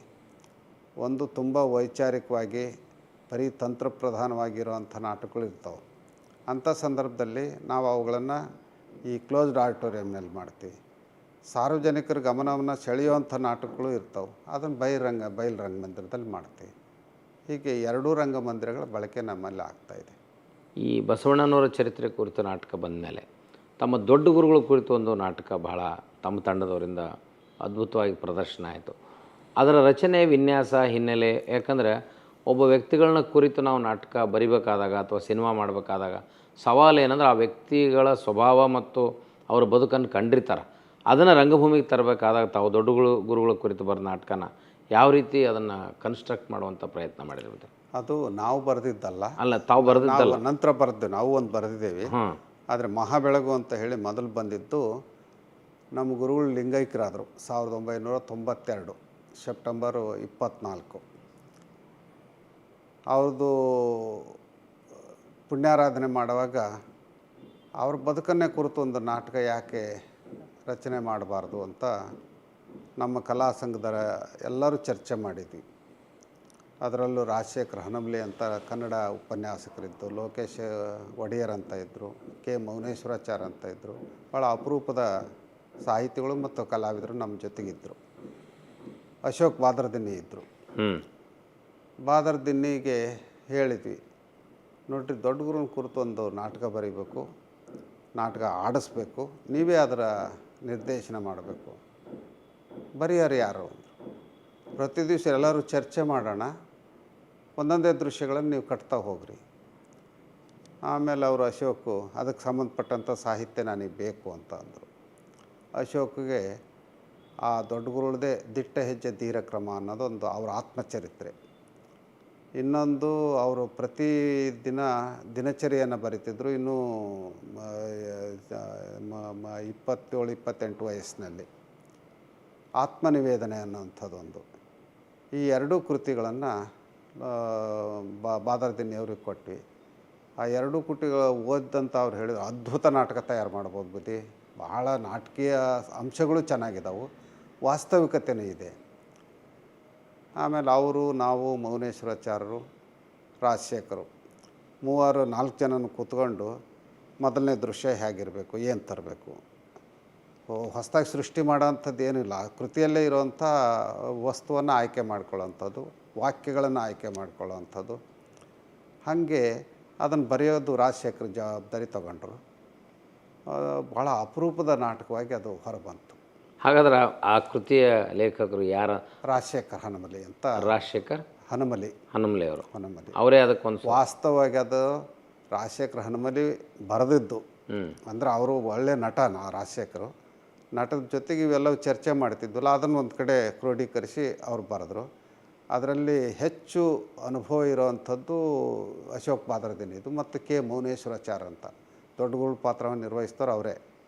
ಅವರು ದೊಡ್ಡಗೂಳಿಗೆ ಭಾಳ ಹತ್ತಿರದರಾಗಿದ್ದರಿಂದ ದೃಶ್ಯಗಳನ್ನು ಹೇಳೋದೇ ಬೇಡ, ಅವರೇ ಸೃಷ್ಟಿ ಮಾಡ್ಕೊಂಡು ಮಾತಾಡ್ತಾಯಿದ್ರು. ಅವು ಬರವಣಿಗೆಯಲ್ಲಿ ಮೂಡಿ ಬಂದು. ಆ ನಾಟಕ ಬಯೋಪಿಕ್ಕಾಗಿ ಬಂದಾಗಿರ್ಬೋದು, ಈ ಜನ ಹೆಂಗೆ ಸ್ವೀಕಾರ ಮಾಡಿದ್ರು? ಅವ್ರು ನೋಡಿದವರೆಲ್ಲ ಇದ್ರಲ್ಲ, ತುಂಬ ಸಂತೋಷ ಪಡ್ತಾಯಿದ್ರು. ದೊಡ್ಡಗೂಳು ನೋಡ್ದಂಗೆ ಆಯಿತು. ಅಯ್ಯೋ ಇದೆಲ್ಲ ದೊಡ್ಡಗೂಳು ನಮ್ಮೂರಿಗೆ ಬಂದಾಗ ನಡೆದ ಘಟನೆ, ಇದು ಇಲ್ಲಿ ನಡೆದ ಘಟನೆ. ಅವ್ರಿಗೆ ಯಾರಿಗೂ ಅದು ನಾಟಕ ಅಂತ ಅನ್ನಿಸ್ಲೇ ಇಲ್ಲ. ವಾಸ್ತವಿಕ ಚರಿತ್ರೆಯನ್ನು ನಮ್ಮ ಮುಂದೆ ಗುರುಗಳೇ ಬಿಚ್ಚಿ ಹೇಳ್ತಾ ಇದ್ದಾರೆ ಅನ್ನಂಗೆ. ಯಾಕಂದ್ರೆ ನಾವು ಆ ನಾಟಕನ ನೋಡಿದಾಗಿರ್ಬೋದು, ಅವರು ಮಾತನಾಡುವ ಶೈಲಿ, ಅವರ ಕಾರ್ಯಕ್ಷಮತೆ ಅದೆಲ್ಲ ಗೊತ್ತಾಗ್ತದೆ. ಹಾಗೆ ಆಡುವ ಭಾಷೆ ಮೂಲಕವಾಗಿಯೇ ಆ ಭಾಷೆಯನ್ನು ಕೂಡ ರಂಗಭೂಮಿಗೆ ನೀವು ಅದನ್ನೇ ಪ್ರಯೋಗ ಮಾಡಿದ್ರಿ. ಅದ್ರ ಕುರಿತು ಇತ್ತೀಚೆಗೆ ಚರ್ಚೆ ಕೂಡ ಆಯಿತು. ಫ್ರಾನ್ಸ್ನಲ್ಲಿ ಆ ನಾಟಕ ಪ್ರದರ್ಶನ ಆದ. ಅದ್ರ ಕುರಿತು, ಆ ಭಾಷಾ ಪ್ರಯೋಗದ ಕುರಿತು ಹೇಳೋದಾದ್ರೆ ರಂಗಭೂಮಿ ಅದನ್ನು ಹೇಗೆ ನಿರೀಕ್ಷೆ ಮಾಡ್ತದೆ ಬುದ್ಧಿ? ಅದನ್ನು ನಿಮ್ಮ ಈ ವಿದೇಶದ ಪ್ರವಾಸದ ಸಂದರ್ಭದಲ್ಲಿ ಅದು ಚರ್ಚೆ ಬಂತೆ ಹೊರತಾಗಿ ನಮ್ಮಲ್ಲಿ ಯಾರೂ ಹಂಗೆ ಚರ್ಚೆ ಮಾಡಿಲ್ಲ. ನೀವು ಇಂಥ ಕೆಟ್ಟ ಪದಗಳನ್ನು ಗುರುಗಳ ಬಾಯಿಂದ ಹೇಳಿಸಿದ್ರಿ ಅಂತ. ಆವಾಗ ನೀವೆಲ್ಲ ಚರ್ಚೆ ಮಾಡಿದಾಗ ಹೇಳಿದ್ದುಂಟು, ಸಿಟ್ಟು ಬಂದಾಗ ಬರಬಾರದ ಪದಗಳೆಲ್ಲ ಹೊರಗೆ ಬಂದುಬಿಡ್ತಾವೆ. ಈಗ ನಿನ್ನೆನೆ ನಮ್ಮ ಮರಿಗೆ ನಾವು ತುಂಬ ಚಾರ್ಜ್ ತೊಗೊಂಡ್ವಿ. ನೀವು ಆಗಲೇ ಹೊಳಿದ್ರ ಮರಿಯನ್ನು, ಅವನಿಗೆ ತುಂಬ ಚಾರ್ಜ್ ತೊಗೊಂಡ್ವಿ. ಅವು ಬಳಸಬಾರ್ದ ಪದಗಳನ್ನು ಶಿಸ್ತಿನ ಕಾರಣವನ್ನು ಹೇಳಬೇಕಾಗತ್ತೆ. ಹಾಗೆ ಗುರುಗಳು ಕೆಲವು ಸಂದರ್ಭದಲ್ಲಿ ಆ ಥರದ ಪದಗಳನ್ನು ಬಳಸಿರೋದು. ಅದು ಅದೇನು ಅಲ್ಲ, ಸ್ವಾಮಿಗಳಾದವರು ಕೂಡ ಸಹಜವಾದ ಬದುಕಿರ್ತದಲ್ಲ, ಸಹಜವಾದ ಭಾಷಾ ಪ್ರಯೋಗ ಕೂಡ ಇರ್ತದೆ. ಹೌದು. ಈಗ ಒಟ್ಟು ರಂಗದ ಅನುಭವ, ನಿಮ್ಮ ಬಾಲ್ಯ ಎಲ್ಲ ಹೇಳಿದ ಮೇಲೆ ನೀವು ಇತರರ ನಾಟಕಗಳನ್ನ, ನೀವು ಇಷ್ಟಪಟ್ಟ ಪರಿಣಾಮಕಾರಿ ನಾಟಕಗಳಂತ ನಿಮ್ಮ ಮನಸ್ಸಿನ ಮೇಲೆ ಯಾವ್ದಾರ ಪ್ರಭಾವ ಬೀರ್ತಿರ್ಬೋದು?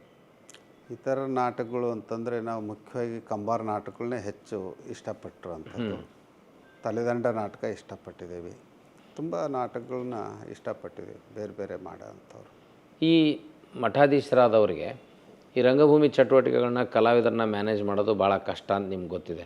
ಅಂಥ ಕಲಾವಿದರು, ವಿಚಿತ್ರ ಮನಸ್ಥಿತಿಯ ಕಲಾವಿದರ ಅನುಭವ, ಗೊಂದಲ ಹಂಚ್ಕೊಳ್ಳೋಕ್ಕೆ ಏನಾರು ಇದೆಯಾ ಬುದ್ಧಿ? ಕಲಾವಿದರನ್ನ ಮೇಂಟೈನ್ ಮಾಡೋದು, ಅವರ ಗುಣ ಸ್ವಭಾವ, ಅವರ ಹವ್ಯಾಸಗಳು, ಇದೆಲ್ಲ ಸಮಸ್ಯೆ ಇರ್ತದೆ. ಮಠಾಧೀಶರಾಗಿ ಕಲಾವಿದರನ್ನ ಹೆಂಗೆ ನಿರ್ವಹಣೆ ಮಾಡ್ತೀರಿ ನೀವು? ತುಂಬ ಕಷ್ಟದ ಪ್ರಶ್ನೆ ಇದು. ಎಷ್ಟೋ ಸಂದರ್ಭದಲ್ಲಿ ಯಾಕಾದರೂ ಈ ರಂಗಭೂಮಿಯನ್ನು ಆಯ್ಕೆ ಮಾಡ್ಕೊಂಡ್ವೋ, ಇದನ್ನು ಬಿಟ್ಟುಬಿಡಬೇಕು ಅನ್ನೋಂಥ ತೀರ್ಮಾನನೂ ಎಷ್ಟೋ ಸರಿ ಮಾಡಿದ್ದು. ಆದರೆ ಅವರು ಒಂದು ನಾಟಕ ನೋಡಿದಾಗ ಎಲ್ಲ ನೋವುಗಳನ್ನು ಮರ್ತು ಬಿಡೋದು, ಇನ್ನು ಮತ್ತೆ ಹೊಸದಾಗಿ ಏನೋ ನಂಬಬೇಕು. ಉದಾಹರಣೆಗೆ ಒಂದು ಹೇಳೋದಾದರೆ, ನಮ್ಮಲ್ಲಿ ಬಾಬು ಅನ್ನೋಂಥ ಒಬ್ಬ ಅಪರೂಪದ ಕಲಾವಿದ ಇದ್ದ, ರಮೇಶ್ ಬಾಬು ಅಂತ. ಬಿಜ್ಜಳನ ಪಾತ್ರನೂ ಅದ್ಭುತವಾಗಿ ನಿರ್ವಹಿಸ್ತಾ ಇದ್ದ. ಅಮೇರಿಕಾ ಅಕ್ಕ ಸಮ್ಮೇಳನಕ್ಕೆ ನಮ್ಮನ್ನು ಆಯ್ಕೆ ಮಾಡಿದ್ದ ಆ ನಾಟಕವನ್ನು. ಆ ಬಾಬು ಮತ್ತಿತರ ಎಲ್ಲ ಸೇರಿಕೊಂಡು ಮಡ್ರಾಸ್ನಲ್ಲಿ ವೀಸಾ ತಗೊಂಡು ಬಂದರು. ಅವನಿಗೊಂದಿಷ್ಟು ಕುಡಿಯೋ ಹವ್ಯಾಸ. ನಾವು ನಮ್ಮ ಕಲಾವಿದರಿಗೆಲ್ಲ ಹೇಳಿದ್ವಿ, ತುಂಬ ಜವಾಬ್ದಾರಿಯಿಂದ ನೋಡ್ಕೊಳ್ಬೇಕಪ್ಪ ಅವನ್ನ ಅಂತ. ಆದರೆ ಏನೇ ಹೇಳಿದರು, ಬೆಂಗಳೂರಲ್ಲಿ ಅವನು ನನ್ನ ತಾಯಿ ಇದ್ದಾಳೆ, ಹೋಗಿ ಬರ್ತೀನಿ ಅಂತ ಹೇಳಿ ಅಲ್ಲೇ ಇಳ್ಕೊಂಡು ಕುಡಿದು ಎಲ್ಲೋ ರವೀಂದ್ರ ಕಲಾಕ್ಷೇತ್ರದ ಮುಂದೆ ಬಿದ್ದು, ಆಮೇಲೆ ಅಲ್ಲಿ ಅವ್ರು ನಮಗೆ ಫೋನ್ ಮಾಡಿ, ಅವನು ಕೊನೆಗೆ ವೀಸಾನೂ ಕಳ್ಕೊಂಡ, ಪಾಸ್ಪೋರ್ಟು ಕಳ್ಕೊಂಡ. ಅವನು ಬಿಡಬೇಕಾಯ್ತು ನಾವು.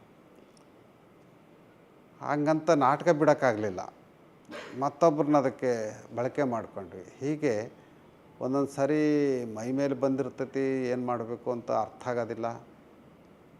ಕೆಲವರು ಕೊನೆಯ ಕ್ಷಣದಲ್ಲಿ ಕೈ ಕೊಡ್ತಾರೆ ಪಾತ್ರಧಾರಿಗಳು, ಅವರು ಏನೇನೋ ಹವ್ಯಾಸಗಳ ಕಾರಣಕ್ಕಾಗಿಯೇ. ಹಾಗೆಯೇ ಈಗ ನಿನ್ನೆನೇ ನೀವು ನೋಡಿದ ನಾಟಕ, ಅದರಲ್ಲಿ ಒಬ್ಬ ಕಲಾವಿದ ಕೊನೆಯ ಕ್ಷಣದಲ್ಲಿ ಕೈ ಕೊಟ್ಟ. ಅವನು ಏನಂತ ಕೆಲಸ ಕಾರ್ಯಗಳಿರ್ಬೋದು, ಆದರೆ ಇಂಥ ಸಂದರ್ಭ ಗೊತ್ತಿದೆ ಅಂತಂದು ಕೈ ಕೊಡ್ತಾ ಇದ್ದಾರೆ. ಆವಾಗ ನಮಗೆ ಎಷ್ಟು ನೋವಾಗುತ್ತೆ ಅಂದರೆ, ಇನ್ನು ಮುಂದೆ ಎಂದೂ ಈ ಕಲಾವಿದರನ್ನ ಎಲ್ಲಿಗೂ ಕರ್ಕೊಂಡು ಹೋಗಬಾರ್ದು, ಇಲ್ಲಿಗೆ ಬಿಟ್ಟುಬಿಡಬೇಕು ಅಂತ. ಸ್ಮಶಾನ ವೈರಾಗ್ಯ ಅಂತಲೇ. ನಮಗಂತೂ ಯಾಕಾದರೂ ಸುರೇಶು ಈ ಕಲಾವಿದರನ್ನ ಕರೆಸ್ತಾನೆ ಏನೋ ನಮಗೆ ಹಿಂಸೆ ಕೊಡ್ತಾನಲ್ಲ ಅಂತ ನಾವು ಅಂದ್ಕೊಂಡಿದ್ದು ಉಂಟು. ಅಲ್ಲಿ ಬರುವಾಗಲೇ ನಾವು ಮಾತಾಡ್ಕೊಂಬಂದಿದ್ವಿ, ರಾಜು ಬದಾಮಿ ಇವತ್ತಿಗೆ ಇಲ್ಲಿ ಕ್ಲೋಸ್ ಮಾಡಿಬಿಡೋಣ, ಇವ್ರು ನಿನ್ನ ಎಂದೆಂದೂ ಕರಿಬಾರ್ದು ಅಂತ. ಆದರೆ ನಿನ್ನೆ ನಾಟಕ ನೋಡಿದ ಮೇಲೆ ಆ ಎಲ್ಲ ಮತ್ತೆ ನೋವುಗಳು ಮರೆತು ಇಲ್ಲ ಒಬ್ಬ ಕೈ ಕೊಟ್ಟರೆ ಅವನ ಪರವಾಗಿ ಯಾಕೆ ಹಿಂಗೆ ಮಾಡಬೇಕು, ಮತ್ತೆ ಇದನ್ನು ಚಾಲನೆ ಕೊಡಬೇಕು ಅಂತ. ಹೀಗೆ ಅನೇಕ ಸಿಹಿ ಕಹಿಗಳು ರಂಗಭೂಮಿಯಲ್ಲಿ ಇರ್ತವೆ. ಆ ಕಹಿ ಅನುಭವಗಳನ್ನು ಸಿಹಿ ಬೇಗ ಮರೆಸಿಬಿಡುತ್ತೆ. ಬೇರೆ ವೃತ್ತಿ ರಂಗಭೂಮಿಗಳಲ್ಲಿ ನಾವು ಅಂಥ ಸಮಸ್ಯೆಗಳನ್ನ ನೋಡಿದಿರ್ಬೋದು. ರಂಗಭೂಮಿಯನ್ನು ಕಟ್ಟಿ ಬೆಳೆಸಿದ ಅನೇಕ ಸಂಸ್ಥೆಗಳು ಆರ್ಥಿಕವಾಗಿ ದಿವಾಳಿಯಾಗಿ ಹೋದರು. ಕಲಾವಿದರ ಕಾರಣದಿಂದ ಎಷ್ಟೋ ಕಂಪ್ನಿಗಳು ಮುಚ್ಚೋದು. ಹಾಗಿದ್ದಾಗ ಇವತ್ತು ರಂಗಭೂಮಿಯ ಸ್ಟ್ರಕ್ಚರ್ ಬದಲಿಯಾಗಿದೆ. ಇದನ್ನು ನಾವು ಇಲ್ಲಿ ಯುವಕರೆಲ್ಲ ಬರ್ತಾ ಇದ್ದಾರೆ, ಯಾಕಂದರೆ ಅವ್ರು ಸಿನಿಮಾಕ್ಕೆ ಹೋಗಬೇಕು, ಧಾರಾವಾಹಿಗಳಿಗೆ ಹೋಗ್ಬೇಕು ಅನ್ನೋ ಕಾರಣದಿಂದ ಬರ್ತಾರೆ. ಇವತ್ತು ಈ ರಂಗಭೂಮಿಯ ಸ್ಥಿತಿಗತಿ ಉಳಿಬೇಕಾಗಿತ್ತು ಅಂದ್ರೆ ಸರ್ಕಾರ ಯಾವ ರೀತಿ ಯೋಜನೆಗಳನ್ನು ರೂಪಿಸಿಕೊಂಡು ತಾವೊಬ್ಬ ರಂಗಭೂಮಿ ಕ್ಷೇತ್ರದಲ್ಲಿದ್ದು ಇದನ್ನು ಉಳಿಲಿಕ್ಕೆ ಏನು ಸಲಹೆಗಳನ್ನು ಕೊಡ್ತೀರಿ? ಯಾಕಂದ್ರೆ ಸರ್ಕಾರದ ಕನ್ನಡ ಮತ್ತು ಸಂಸ್ಕೃತಿ ಇಲಾಖೆ ಇದೆ, ಅಲ್ಲಿ ರಂಗಭೂಮಿ ಬಗ್ಗೆ ಅನುಭವ ಇದ್ದವರೆಲ್ಲ ಬಂದಿದ್ದಾರೆ. ಆದರೆ ಅಲ್ಲಿ ಏನು ಕೊಟ್ಟರೆ ಶಾಶ್ವತವಾಗಿ ರಂಗಭೂಮಿ ಉಳಿಲಿಕ್ಕೆ? ವೃತ್ತಿ ರಂಗಭೂಮಿ ಇರ್ಬೋದು, ಹವ್ಯಾಸಿ ರಂಗಭೂಮಿ ಇರ್ಬೋದು. ಸರ್ಕಾರ ಏನು ಮಾಡ್ತಾಯಿದೆ ಅಂತಂದರೆ ದಾಖಲೆಗಳನ್ನು ನೋಡಿ ಅವ್ರಿಗೆ ಅನುದಾನವನ್ನು ಬಿಡುಗಡೆ ಮಾಡೋ ಪದ್ಧತಿ ಇದೆ. ದಾಖಲೆಗಳಿಗಿಂತ ಅವ್ರಿಗೆ ಏನು ಕೆಲಸ ಮಾಡ್ತಾರೆ ಅಂತ ನೋಡಲ್ಲ. ಈಗ ಪ್ರತಿ ಜಿಲ್ಲೆಯಲ್ಲೂ ಒಂದು ಕನ್ನಡ ಸಂಸ್ಕೃತಿ ಇಲಾಖೆ ಅಂತ ಇರುತ್ತೆ. ಆ ಜಿಲ್ಲೆಯಲ್ಲಿ ಏನು ರಂಗ ಚಟುವಟಿಕೆಗಳು ನಡೀತವೆ ಅನ್ನೋದನ್ನು ಅವ್ರು ನೋಡಬೇಕು. ನೋಡಿ ಸರ್ಕಾರಕ್ಕೆ ಒಂದು ಮನವಿ ಕೊಡಬೇಕು, ಇಲ್ಲ ಈ ತಂಡ ಭಾಳ ಚೆನ್ನಾಗಿ ನಾಟಕ ಮಾಡ್ತಾಯಿದೆ, ಇವ್ರಿಗೆ ಹೆಚ್ಚು ಅನುದಾನ ಕೊಡಬೇಕು, ಇವ್ರು ಏನು ವರ್ಷಕ್ಕೆ ಒಂದೋ ಎರಡೋ ಮಾಡೋದಿಲ್ಲ, ಅವ್ರಿಗೆ ಇಷ್ಟು ಅನುದಾನ ಕೊಡೋ ಅಗತ್ಯ ಇಲ್ಲ ಅಂತ ಅವ್ರು ಶಿಫಾರಸು ಮಾಡಬೇಕು. ಆದರೆ ನಮ್ಮಲ್ಲಿ ಅಂಥ ಸ್ಥಿತಿ ಇಲ್ಲವೇ ಇಲ್ಲ. ಅರ್ಜಿ ಹಾಕ್ಕೊಳ್ಬೇಕು ಆನ್ಲೈನಲ್ಲಿ. ಈಗ ಮೊದಲೆಲ್ಲ ಆನ್ಲೈನೇನು ಇರಲಿಲ್ಲ, ಈಗ ಆನ್ಲೈನಲ್ಲಿ ಅರ್ಜಿ ಹಾಕ್ಕೊಳ್ಬೇಕು. ಅರ್ಜಿ ಹಾಕ್ಕೊಂಡ್ರೂ ಕೂಡ ಅಲ್ಲಿ ಮತ್ತೆ ಮುಖ್ಯಮಂತ್ರಿ ಶಿಫಾರಸು ಮಾಡಬೇಕು, ಅಥವಾ ಕನ್ನಡ ಸಂಸ್ಕೃತಿಯ ಸಚಿವ ಶಿಫಾರಸು ಮಾಡಬೇಕು, ಇನ್ಯಾರೋ ಶಿಫಾರಸು ಮಾಡಬೇಕು. ಅವ್ರಿಗೆ ಜಾಸ್ತಿ ಅನುದಾನ ಕೊಟ್ಬಿಡ್ತಾರೆ. ನಿಜವಾಗ್ಲೂ ಕೆಲಸ ಮಾಡೋ ಅಂಥವ್ರಿಗೆ ಅನುದಾನ ಸಿಗಲ್ಲ. ಉದಾಹರಣೆಗೆ ನಮ್ಮ ತಂಡ ವರ್ಷದುದ್ದಕ್ಕೂ ನಾಟಕ ನಿರ್ವಹಿಸ್ತಾ ಇದೆ. ರಂಗಶಾಲೆ ಇದೆ, ಶಿವಸಂಚಾರ ಇದೆ, ಮತ್ತು ಶಿವಕುಮಾರ ಕಲಾ ಸಂಘ ಇದೆ. ನಮ್ಮ ವಿದ್ಯಾರ್ಥಿಗಳು ನಾಟಕಗಳು ಮಾಡ್ತಾಯಿದ್ದಾರೆ. ನಿರಂತರವಾಗಿ ರಂಗ ಚಟುವಟಿಕೆಗಳು ವರ್ಷದುದ್ದಕ್ಕೂ ನಡೀತಾವೆ. ಇದಕ್ಕೆ ಹೆಚ್ಚು ಕಡಿಮೆ ನಾವು ಒಂದು ವರ್ಷಕ್ಕೆ 1 ಕೋಟಿ ರೂಪಾಯಿ ಖರ್ಚು ಮಾಡ್ತಾಯಿದ್ದೀವಿ. ಯಡಿಯೂರಪ್ಪನವರು ಇದ್ದಾಗ ಸ್ವಲ್ಪ ನಮಗೆ ಆರ್ಥಿಕವಾಗಿ ತುಂಬ ಸಹಾಯ ಮಾಡಿದರು. ಕನಿಷ್ಠ ಒಂದು 50-60 ಲಕ್ಷ ಕೊಡ್ತಾಯಿದ್ರು ವಾರ್ಷಿಕ ಅನುದಾನ. ವಾರ್ಷಿಕ. ಅದು ಪರ್ಮನೆಂಟ್ ಅಲ್ಲ, ಅವರವರ ಇಷ್ಟಾನುಸಾರ ಕೊಡೋ ಅಂಥದ್ದು. ಅದು ಇದುವರೆಗೂ ಹೆಚ್ಚು ಕಡಿಮೆ ಬರ್ತಾಯಿತ್ತು. ಈಗ 3-4 ವರ್ಷಗಳಿಂದ ಇಲ್ಲವೇ ಇಲ್ಲ. ಅದು ಕಾರಣ ಏನು ಅಂತಂದರೆ ಸರ್ಕಾರದಲ್ಲೇ ದುಡ್ಡಿಲ್ಲ ಅನ್ನೋವಂಥದ್ದು ಒಂದು. ಮತ್ತೊಂದು 5-10 ಸಾವಿರ ಲಕ್ಷ ಖರ್ಚು ಇದನ್ನು ಮಾಡ್ತಾರೆ. ಅಂಥದ್ದು ಕಟ್ಕೊಂಡು ಏನು ಮಾಡಬೇಕು ಅಂತ ಬೇಸರ ಆಗುತ್ತೆ. ಒಂದೊಂದು ಸಾರಿ ಮುಚ್ಚಬೇಕು ಅಂತ ಅನಿಸುತ್ತೆ. ಈ ಹಿನ್ನೆಲೆಯಲ್ಲಿ ನಾವು ಸರ್ಕಾರಕ್ಕೆ ಮತ್ತು ಕನ್ನಡ ಸಂಸ್ಕೃತಿ ಇಲಾಖೆಯ ಸಚಿವರಿಗೆ ಹೇಳೋವಂಥದ್ದು, ಎಲ್ಲಿ ಒಳ್ಳೆಯ ಕೆಲಸ ಕಾರ್ಯಗಳು ರಂಗಭೂಮಿಯ ಕೆಲಸ ಕಾರ್ಯಗಳು ನಡೀತಾವೋ ಅವ್ರಿಗೆ ಕೋಟಿ ಖರ್ಚು ಮಾಡ್ತಾರೆ ಅಂದರೆ ಕನಿಷ್ಠ ಅರ್ಧ ದುಡ್ಡಾದರೂ ಸರ್ಕಾರ ಕೊಡೋಂಗಾಗಬೇಕು.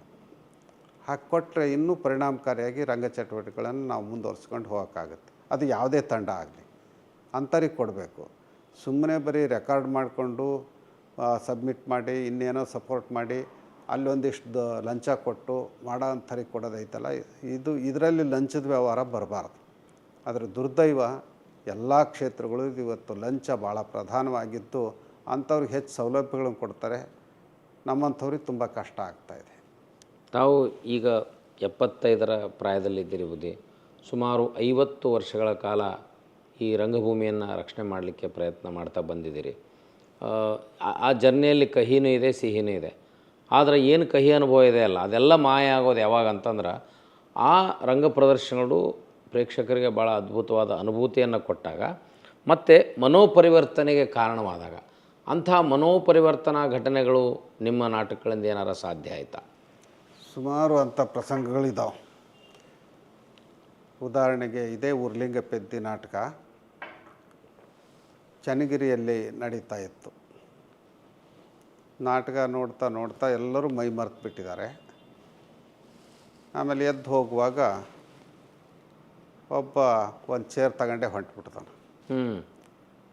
ಆಮೇಲೆ ಪಕ್ಕದವನ್ನ ತಡೆದು, ಅಯ್ಯೋ ಪುಣ್ಯಾತ್ಮ, ಇದುವರೆಗೂ ಎಂಥ ಅಪರೂಪದ ನಾಟಕ ಅದು ನೋಡಿದೀಯಾ, ಒಬ್ಬ ಕಳ್ಳ ಪರಿವರ್ತನೆ ಆಗಿ ಸ್ವಾಮಿ ಆದ, ನೀನು ಅದರಿಂದ ಏನೂ ಪ್ರಯೋಜನ ಪಡ್ಕೊಳ್ಳಿಲ್ಲ, ಕೊನೆವರೆಗೂ ನೀನು ನಾಟಕ ನೋಡಿದೆ ಅಥವಾ ಇದನ್ನ ಎತ್ಕೊಂಡು ಹೋಗೋದು ಹೆಂಗೆ ಅಂತ ಯೋಚನೆ ಮಾಡಿದೆ, ಏನು ಮಾಡಿದೀಯ ನೀನು ಅಂತ ಹೇಳಿ ಅವನಿಗೆ ಬುದ್ಧಿವಾದ ಹೇಳಿ, ಆ ನಾಟಕ ನಮಗೆ ತೋರಿಸಿರೋವಂಥದ್ದು ನಾವು ಉರ್ಲಿಂಗ್ ಪೆದ್ದಿ ಆದಂಗೆ ಆಗಬೇಕು, ನಾವು ತಪ್ಪು ಮಾಡ್ತೀವಿ, ಏನೋ ಮಾಡ್ತೀವಿ, ತಿದ್ಕೊಳ್ಳಿಕ್ಕಿಂಥದ್ದೊಂದು ಅವಕಾಶ ನಾಟಕ ನಮಗೆ ಮಾಡ್ತಾಯಿದೆ, ನೀನು ಇನ್ನೂ ತಿದ್ಕೊಳ್ಳಿಲ್ವಲ್ಲ ಅಂತ ಹೇಳಿ ಅವನಿಗೆ ಸರಿಯಾದ ಅರಿವನ್ನು ಮೂಡಿಸಿ ತಪ್ಪಾಯಿತು ಅಂತ ಅವನಿಗೆ ಕಾಲಿಗೆ ಬಿದ್ದಿದ್ದಾನೆ.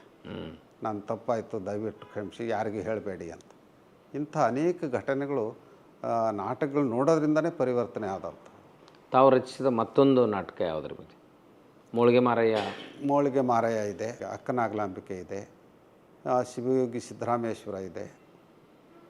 ಮೋಳಿಗೆ ಮಾರಯ್ಯದಲ್ಲಿ ಆ ರಚನೆಗೆ ಮೂಲ ಪ್ರೇರಣೆ ಮತ್ತು ಆ ನಾಟಕ ಯಾಕೆ ರಂಗಸಜ್ಜಿಕೆ ಮೇಲೆ ತರಬೇಕಂತ? ನಮಗೆ ಮೋಳಿಗೆ ಮಾರಯ್ಯನಲ್ಲಿ ಒಂದೇ ಒಂದು ವಚನ ನಮ್ಮ ಮನಸ್ಸಿನ ಮೇಲೆ ತುಂಬ ಪರಿಣಾಮವನ್ನು ಬೀರ್ತು.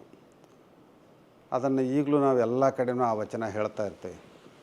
ಆನೆ ಕುದುರೆ ಬಂಡಿ ಭಂಡಾರವಿರ್ತಡೇನೋ, ತಾನುಂಬುದು ಪಡಿಯಕ್ಕಿ, ಕುಡಿಯುವುದೊಂದು ಹಸುವಿನ ಹಾಲು, ಮಲಗುವುದರ್ಧ ಮಂಚ, ಈ ಹುರುಳಿಲ್ಲದ ಸಿರಿಯ ನೆಚ್ಚಿ ಕೆಡಬೇಡ ಮನುಜ, ಒಡಲು ಭೂಮಿಯ ಸಂಘ ಒಡವೆ ತಾನೇನಪ್ಪುದು, ಕೈ ಹಿಡಿದ ಮಡದಿ ಪರರ ಸಂಘ, ಪ್ರಾಣವಾಯುವಿನ ಸಂಘ, ಸಾವಿಂಗ ಸಂಗಡವಾರು ಇಲ್ಲ ಕಾಣ, ನಿಕ್ಕಳಂಕ ಮಲ್ಲಿಕಾರ್ಜುನ. ಈ ವಚನ ಎಷ್ಟು ಗಾಢವಾದಂಥ ಪ್ರಭಾವವನ್ನು ನಮಗೆ ಬೀರ್ತು ಅಂತಂದರೆ, ಒಬ್ಬ ಮಹಾರಾಜ ಇಂಥ ವಚನ ಬರೆದಿದ್ದಾನೆ ಅಂತಂದರೆ ಅವನ ಚರಿತ್ರೆ ಏನೈತಿ ಅಂತ ಓದ್ತಾ ಹೊಂಟ್ವಿ. ಓದ್ತಾ ಹೋದಾಗ ಆತ ಒಬ್ಬ ಕಾಶ್ಮೀರದಲ್ಲಿ ಅರಸ ಆಗಿದ್ದಂಥವನು, ಕರ್ನಾಟಕಕ್ಕೆ ಶರಣರ ಪ್ರಭಾವದಿಂದ ಬಂದ ಮೇಲೆ ಇಲ್ಲಿ ಸಾಮಾನ್ಯ ಗುಡಿಸಲಿನಲ್ಲಿ ಬದುಕ್ತಾ ಇದ್ದ. ಅಷ್ಟೇ ಅಲ್ಲ, ಆ ಗುಡಿಸಲಿನಲ್ಲಿ ಬದುಕ್ತಾನೆ ದಾಸೋಹ ಪರಂಪರೆಯನ್ನು ಮುಂದುವರಿಸ್ತಾನೆ. ತಾನು ಕಟ್ಟಿಗೆ ಕಡಿದು ಮಾರಿ ಬಂದಂಥ ಹಣದಿಂದ ಅಲ್ಲಿ ಬರೋವಂಥ ಶರಣರಿಗೆ ಪ್ರಸಾದ ಮಾಡಿಸೋವಂಥದ್ದು, ಯಾರಿಗಾದ್ರೂ ಪ್ರಸಾದ ನೀಡೇ ತಾವು ಪ್ರಸಾದ ಮಾಡೋವಂಥದ್ದು. ಈ ತತ್ವ ಇದೆಯಲ್ಲ, ನಮ್ಮನ್ನು ಬಹಳ ಆಕರ್ಷಣೆ ಮಾಡ್ತು. ಒಬ್ಬ ಮಹಾರಾಜನೇ ಇಷ್ಟು ಬದಲಾವಣೆ ಆದಾಗ ಬೇರೆಯವರು ಯಾಕೆ ಬದಲಾವಣೆ ಆಗಬಾರ್ದು ಅಂತ ಹೇಳಿ ಆ ನಾಟಕ ಅದು ಭಾಳ ಒಂದು ವಾರದಲ್ಲೇ ತಯಾರಾದಂಥ ನಾಟಕ. ಅದು ನಮ್ಮ ಮತ್ತೆ ಕಲ್ಯಾಣದಲ್ಲಿ 30 ಜಿಲ್ಲೆಗಳಲ್ಲೂ ಕೂಡ ಅದನ್ನು ಪ್ರದರ್ಶನ ಮಾಡಿದಾಗ ನೋಡಿದಂಥವ್ರೆಲ್ಲರೂ ಕೂಡ ಅದನ್ನು, ಅಂದರೆ ನಿರ್ದೇಶಕನ ಒಂದೇ ನಾಟಕಕ್ಕೆ ಬೇರೆ ಬೇರೆಯವ್ರ ಕಡೆಯಿಂದ ಕೊಟ್ಟು ಪ್ರಯೋಗ ಮಾಡಿ ನೋಡ್ತಿರ್ತಾವೆ. ಹೌದು. ಹಾಂ. ಈಗ ನಂತರ ತಾವು ಇತ್ತೀಚೆಗೆ ಬರೆದ ಕೃತಿ ಸಿದ್ದರಾಮೇಶ್ವರ ನಾಟಕ. ಸಿದ್ದರಾಮೇಶ್ವರನ್ನು ಯಾವ ರೀತಿ ಪ್ರೊಜೆಕ್ಟ್ ಮಾಡಬೇಕು ಅಂತ ತಮಗೆ ಅನ್ನಿಸ್ತಿರ್ಬೋದು? ಇದು ಸಿದ್ದರಾಮೇಶ್ವರ ನಾಟಕ ಬಂದಿದ್ದು ಹೆಂಗೆ ಅಂತಂದರೆ, ಈ ನೊಣಂಬ ಜನಾಂಗದವರೆಲ್ಲರೂ ಸೇರಿಕೊಂಡು ಸಿದ್ದರಾಮೇಶ್ವರ ಜಯಂತಿಯನ್ನು ಪ್ರತಿ ವರ್ಷ ಮಾಡ್ತಾರೆ. ಕಳೆದ ವರ್ಷ ಅದು ಬೆಂಗಳೂರಲ್ಲಿ ಮಾಡಿದರು ದೊಡ್ಡ ಪ್ರಮಾಣದಲ್ಲಿ. ಅಲ್ಲಿ ಅವರು ಸ್ವಾಮೀಜಿ ತಾವು ಸಿದ್ದರಾಮೇಶ್ವರ ಬಗ್ಗೆ ಒಂದು ನಾಟಕ ಬರ್ಕೊಡ್ಬೇಕು ಅಂದ್ವಿ. ಇಷ್ಟು ಅವಸರದಲ್ಲಿ ಎಲ್ಲಿ ಬರೆಯೋಕ್ಕಾಗತ್ತೆ ರೀ ಅಂತ ಅಂದ್ವಿ. ಇಲ್ಲ, ತಮಗೆಲ್ಲ ಸಿದ್ದರಾಮೇಶ್ವರದೆಲ್ಲ ಪರಿಚಯ ಇದೆಯಲ್ಲ, ಒಂದು ನಾಟಕ ಬರೀಬೇಕು ಅಂತ. ಆವಾಗ ನಾವು ಮತ್ತು ಬದಾಮಿ ಇಬ್ಬರು ಸೇರಿಕೊಂಡು ಏನೇನು ಇರಬೇಕು ಅಂತ ದೃಶ್ಯಗಳನ್ನು ಹಾಕ್ಕೊಂಡು ಒಂದೊಂದೇ ದೃಶ್ಯಗಳನ್ನು ಬರಿತಾ ಹೋದ್ವಿ. ಒಂದು 8 ದಿವಸದಲ್ಲೇ ಅದು ಕೂಡ ರಚನೆ ಆಯಿತು. ಅದರಲ್ಲಿ ಮುಖ್ಯವಾಗಿ ನಾವು ತಂದಿರೋದೇನು ಅಂತಂದರೆ, ಶಿವಯೋಗಿ ಸಿದ್ದರಾಮರ 3 ರೀತಿಯ ಬದುಕು. ಒಂದು ಮುಗ್ಧ ಸಿದ್ದರಾಮ, ಇನ್ನೊಂದು ಕಾಯಕ ಯೋಗಿ ಸಿದ್ದರಾಮ, ಮತ್ತೊಂದು ಶಿವಯೋಗಿ ಸಿದ್ದರಾಮ. 3 ಹಂತ ಇದ್ದಾವೆ. ಬಾಲಕನಾಗಿದ್ದಾಗ ಅತ್ಯಂತ ಮುಗ್ಧತೆ ಇತ್ತು ಅವನಲ್ಲಿ. ಆನಂತರ ಅವನು ಶ್ರೀಶೈಲಕ್ಕೆ ಹೋಗಿ ವಾಪಸ್ ಬಂದ ಮೇಲೆ ಕಾಯಕಕ್ಕೆ ಹೆಚ್ಚು ಮಹತ್ವ ಕೊಟ್ಟ, ಕೆರೆ ಕಟ್ಟೆಗಳನ್ನು ಕಟ್ಟಿಸೋವಂಥದ್ದು. ಆನಂತರ ಅಲ್ಲಿಗೆ ಪ್ರಭುದೇವರು ಬಂದಾಗ, ಏನಪ್ಪ ಒಡ್ರರಾಮ ನಿಂದು ಇದೇ ಕೆಲಸನ, ಇದಕ್ಕಿಂತ ಮುಖ್ಯವಾದ ಕೆಲಸ ಬೇರೆ ಇದೆ ಅಂತ ಹೇಳಿ ಅವನನ್ನು ಎಚ್ಚರಿಸಿದಾಗ ಕಲ್ಯಾಣಕ್ಕೆ ಬಂದು ಶಿವಯೋಗಿ ಆಗ್ತಾನೆ. ಈ 3 ಹಂತಗಳನ್ನು ಇಟ್ಕೊಂಡು ಆ ನಾಟಕ ರಚನೆ ಆಗಿರೋವಂಥದ್ದು. ಅದು ಎಷ್ಟು ಗಂಟೆಯ ಪ್ರಯೋಗ ಇರುತ್ತೆ? ಅದು ಸುಮಾರು ಒಂದು 2 ಗಂಟೆ ಆಗುತ್ತೆ. ಅದು ಮುದ್ರಿತ ಸ್ವರೂಪದಲ್ಲಿ ಬಂತಿರ್ಬೋದು? ಇನ್ನೂ ಮುದ್ರಣ ಆಗಿಲ್ಲ. ಪ್ರಯೋಗಗಳಾದಮೇಲೆ ಒಂದು 3-4 ಪ್ರಯೋಗಗಳಾಗಿದ್ದಾವೆ ಈಗ ಅಷ್ಟೇ. ಈ ವರ್ಷ ಅದನ್ನು ಸಂಚಾರಕ್ಕೆ ತಗೊಳ್ತಾ ಇದೆ. ಈಗ ತಮ್ಮ ಮನಸ್ಸಿನಲ್ಲಿ ಗಾಢವಾಗಿ ಯಾವುದಾದ್ರೂ ಒಬ್ಬ ವ್ಯಕ್ತಿ ಅಥವಾ ವಿಷಯಕ್ಕೆ ಸಂಬಂಧಪಟ್ಟಂಥ ನಾಟಕ ಬರೆಯುವಂಥ ಉದ್ದೇಶ ಏನಾರು ಇದೆಯಾವುದೇ? ಈಗಾಗಲೇ ನಮ್ಮ ಗುರುಗಳನ್ನ ಕುರಿತು ಬರೆದಿದ್ದೀವಿ, ಅಂಕುಶ ಅಂತ ನಾಟಕ. ಆಮೇಲೆ ಈಗಲೂ ಬರಿಬೇಕು ಅನ್ನೋಂಥ ಹಂಬಲ ಇದೆ. ಇಂಥದೇ ವ್ಯಕ್ತಿಗಳು ಅಂತ ಅಲ್ಲ, ಈ ಅನೇಕ ಸಾಮಾಜಿಕ ಅಸ್ತವ್ಯಸ್ತಗಳನ್ನು ನೋಡಿದಾಗ ಇವುಗಳನ್ನೇ ಕುರಿತು ಒಂದು ಯಾಕೆ ಬರಿಬಾರ್ದು ಅಂತ ಯೋಚನೆ ಮಾಡ್ತಾಯಿದ್ದೀವಿ. ಅದರ ತಕ್ಷಣ ಆಗಲ್ಲ. ತಾವು ತಮ್ಮ ಸಾಣೇಹಳ್ಳಿಯ ಈ ರಂಗಶಾಲೆಯಿಂದ ಮತ್ತು ಆಶ್ರಯ ಪಡೆದುಕೊಂಡ ನಿರ್ದೇಶಕರು ಮತ್ತು ಕಲಾವಿದರನ್ನು ಸ್ಮರಿಸಿಕೊಳ್ಳೋದಾದ್ರೆ ಯಾರನ್ನು ಹೆಸರಿಸಲಿಕ್ಕೆ ಬಯಸ್ತಿರ್ಬೋದು? ನಾವು ಒಳ್ಳೆ ಪ್ರಾಡಕ್ಟನ್ನು ಕೊಟ್ವಿ, ನಮ್ಮ ಅಟ್ಲೀಸ್ಟ್ ನಾವೆಷ್ಟೇ ಕಷ್ಟಪಟ್ಟರೂ ಕೂಡ ಈ ರಂಗಭೂಮಿಯ ಪ್ರತಿಫಲ ಏನು, ಇದರ ರಿಸಲ್ಟ್ ಏನು ಅನ್ನುವಂಥದ್ದೊಂದು ಭಾವನೆ ಇದ್ದೇ ಇರ್ತದೆ. ಅಸಮಾಧಾನವೂ ಇರುತ್ತೆ, ಅದರ ಜೊತೆಗೆ ಒಂದು ಸಮಾಧಾನಕರ ಸಂಗತಿಗಳು. ಅಲ್ಲ, ನಮಗೆ ಅಸಮಾಧಾನಗಳು ಅವು ಗೌಣ, ಸಮಾಧಾನ ಕೊಟ್ಟಿರೋದೇ ಹೆಚ್ಚು. ಯಾಕೆ ಇದನ್ನು ಹೆಚ್ಚು ಅಂತ ಹೇಳ್ತೀವಿ ಅಂದರೆ, ಈ ಭಾರತ ಸಂಚಾರ ಮಾಡಿದಾಗ ಜಂಗಮದಡಿಗೆ ನಾಟಕ ಆಗಲಿ ಅಥವಾ ಮರಣಿವ ಮಹಾನವಮಿ ನಾಟಕ ಆಗಲಿ, ಇನ್ನೊಂದು ಶರಣಸತಿ ಲಿಂಗಪತಿ ಅನ್ನೋ ನಾಟಕ, ಇವು ಹಿಂದಿ ಭಾಷೆಯಲ್ಲಿ ಆದಂಥವು. ಉದಾಹರಣೆಗೆ ಚಂಡೀಗಢದಲ್ಲಿ ಶರಣಸತಿ ಲಿಂಗಪತಿ ನಾಟಕ, ನಾವು ಅದನ್ನು ನೋಡಲಿಕ್ಕೆ ಅಲ್ಲಿಗೆ ಚಂಡೀಗಢಕ್ಕೆ ಹೋಗಿದ್ವಿ. CGK ಮತ್ತಿತರರು ಎಲ್ಲರೂ ಬಂದಿದ್ದರು. ಅಲ್ಲಿ CGK ಆಗಲೇ ಹೋಗಿದ್ದರು, ಅವರು ಈ ಲೋಕ ಬಿಟ್ಟು ಹೋಗಿದ್ದರು. ಶ್ರೀನಿವಾಸ್ ಕಪ್ಪಣ್ಣ ಇದ್ರ ಜವಾಬ್ದಾರಿ ತಗೊಂಡಿದ್ರು ಮುಂದೆ. ಅಲ್ಲಿ ಆ ನಾಟಕ ಎಲ್ಲ ಎಷ್ಟು ಕಾಮಾಗಿ ಕೂತ್ಕೊಂಡು ನೋಡಿದರು ಅಂತಂದರೆ, ಅಲ್ಲಿ ನಮ್ಮ ಕನ್ನಡಿಗರಿಲ್ಲ, ಬೇರೆ ಬೇರೆ ಹಿಂದಿ ಬಲ್ಲವಂಥವ್ರು ಮತ್ತು ಆ ಭಾಷೆಯ ಜನ, ಕನ್ನಡಿಗರೆಲ್ಲೋ ಬೆರಳೆಣಿಕೆ ಅಷ್ಟು ಇದ್ದಂಥವ್ರು. ಅದು ರವೀಂದ್ರನಾಥ್ ಟ್ಯಾಗೋರ್ ರಂಗಮಂದಿರ, ಫುಲ್ಲು ಆಡಿಟೋರಿಯಂ ತುಂಬಿತ್ತು. ಪ್ರತಿ ದೃಶ್ಯಕ್ಕೂ ಚಪ್ಪಾಳೆ ತಟ್ತಾಯಿದ್ರು. ನಾಟಕ ಮುಗಿದ ಮೇಲೆ ಕಲಾವಿದರು ಪರಿಚಯ ಮಾಡ್ತಾ, ಈ ಅಕ್ಕ ಮಹಾದೇವಿಯ ಪಾತ್ರ ಮಾಡಿದಂಥವಳು ಒಬ್ಬ ಮುಸ್ಲಿಂ ಹೆಣ್ಮಗಳು ಅಂತ ಹೇಳಿದಾಗ ಇಡೀ ಪ್ರೇಕ್ಷಕ ವರ್ಗ ಮತ್ತೆ ಮೇಲೆ ನಿಂತು ಚಪ್ಪಾಳೆ ತಟ್ತು. ಒಬ್ಬ ಮುಸ್ಲಿಮ್ರವಳು ಅಕ್ಕನ ಪಾತ್ರವನ್ನು ಇಷ್ಟು ಚೆನ್ನಾಗಿ ಮಾಡ್ತಾಳ ಅಂತಂದು. ಅದು ಒಂದು ವಿಚಿತ್ರವಾದಂಥ ಅನುಭವವನ್ನು ನಮಗೆ ಕೊಡ್ತು. ನೆಕ್ಸ್ಟು ದೆಹಲಿಯಲ್ಲಿ ಮರಣಿವ ಮಹಾನವಮಿ ಹಿಂದಿ ಅನುವಾದ ಮಾಡಿದಂಥ ನಾಟಕ. ಅಲ್ಲೊಬ್ಬರು ಕ್ರೈಸ್ತ ಪಾದ್ರಿಗಳು, ಅವರು ಹೊರದೇಶದಲ್ಲಿ ಹೆಚ್ಚಿರ್ತಾರೆ. ಪದೇ ಪದೇ ಆ ನಾಟಕ ನೋಡ್ತಾ ಅವರು ಕಣ್ಣು ಒರೆಸ್ಕೊಳ್ತಾ ಇದ್ರು. ಏನು ಅವ್ರಿಗೆ ನಾಟಕ ಹಿಡಿಸ್ತಾ ಇಲ್ವೋ ಏನು ಅಂತ ನಮಗೆ ಅರ್ಥ ಆಗ್ತಾ ಇರಲಿಲ್ಲ. ತುಂಬ ಭಾವುಕರಾಗಿದ್ದರು. ನಂತರ ಅವರು ನಾಟಕ ಮುಗಿದ ಮೇಲೆ ಅಲ್ಲಿ ನಮ್ಮ ಯಾವುದೇ ನಾಟಕ ಆದಮೇಲೆ ಪ್ರೇಕ್ಷಕರ ಅಭಿಪ್ರಾಯಗಳನ್ನು ವ್ಯಕ್ತಪಡಿಸ್ಲಿಕ್ಕೆ ಅವಕಾಶ ಇರುತ್ತೆ. ಅವ್ರು ನೇರವಾಗಿ ವೇದಿಕೆಗೆ ಹೋಗಿ, ನನಗಿವತ್ತು ಒಂದು ತತ್ವ ಸಿದ್ಧಾಂತಕ್ಕೆ ಬೇಕಾದಂಥದ್ದು ಸಿಗ್ತು. ನಾನು ಹೊರದೇಶದಲ್ಲಿ ಸಾರ್ವಜನಿಕರಿಗೆ ಏನು ಹೇಳಬೇಕು ಅಂತ ಯೋಚನೆ ಮಾಡ್ತಾಯಿದ್ದೆ, ಯಾವ ತತ್ವ ಹೇಳಿದರೆ ಎಲ್ಲರನ್ನು ಮುಟ್ಟುತ್ತೆ ಅಂತ. ಇದರಲ್ಲಿ ಬರೋವಂಥ ಕಳಬೇಡ ಕೊಲಬೇಡ ಅನ್ನೋಂಥ ವಚನ ಎಲ್ಲ ಕಡೆನೂ ಹೇಳ್ಬೋದು ಅಂತ ನನಗೆ ಅನ್ನಿಸ್ತು ಅಂತ ಭಾಳ ಮೆಚ್ಚುಗೆ ಸೂಚಿಸಿ, ಆಮೇಲೆ ಇಲ್ಲಿ ಬರೋವಂಥ ಪ್ರತಿಯೊಂದು ದೃಶ್ಯಗಳನ್ನು ನೋಡಿದಾಗ ನನ್ನ ಕಣ್ಣಲ್ಲಿ ನೀರು ಬರ್ತಾಯಿತ್ತು, ಭಾವುಕನಾಗ್ತಾಯಿದ್ದೆ ಅಂತ.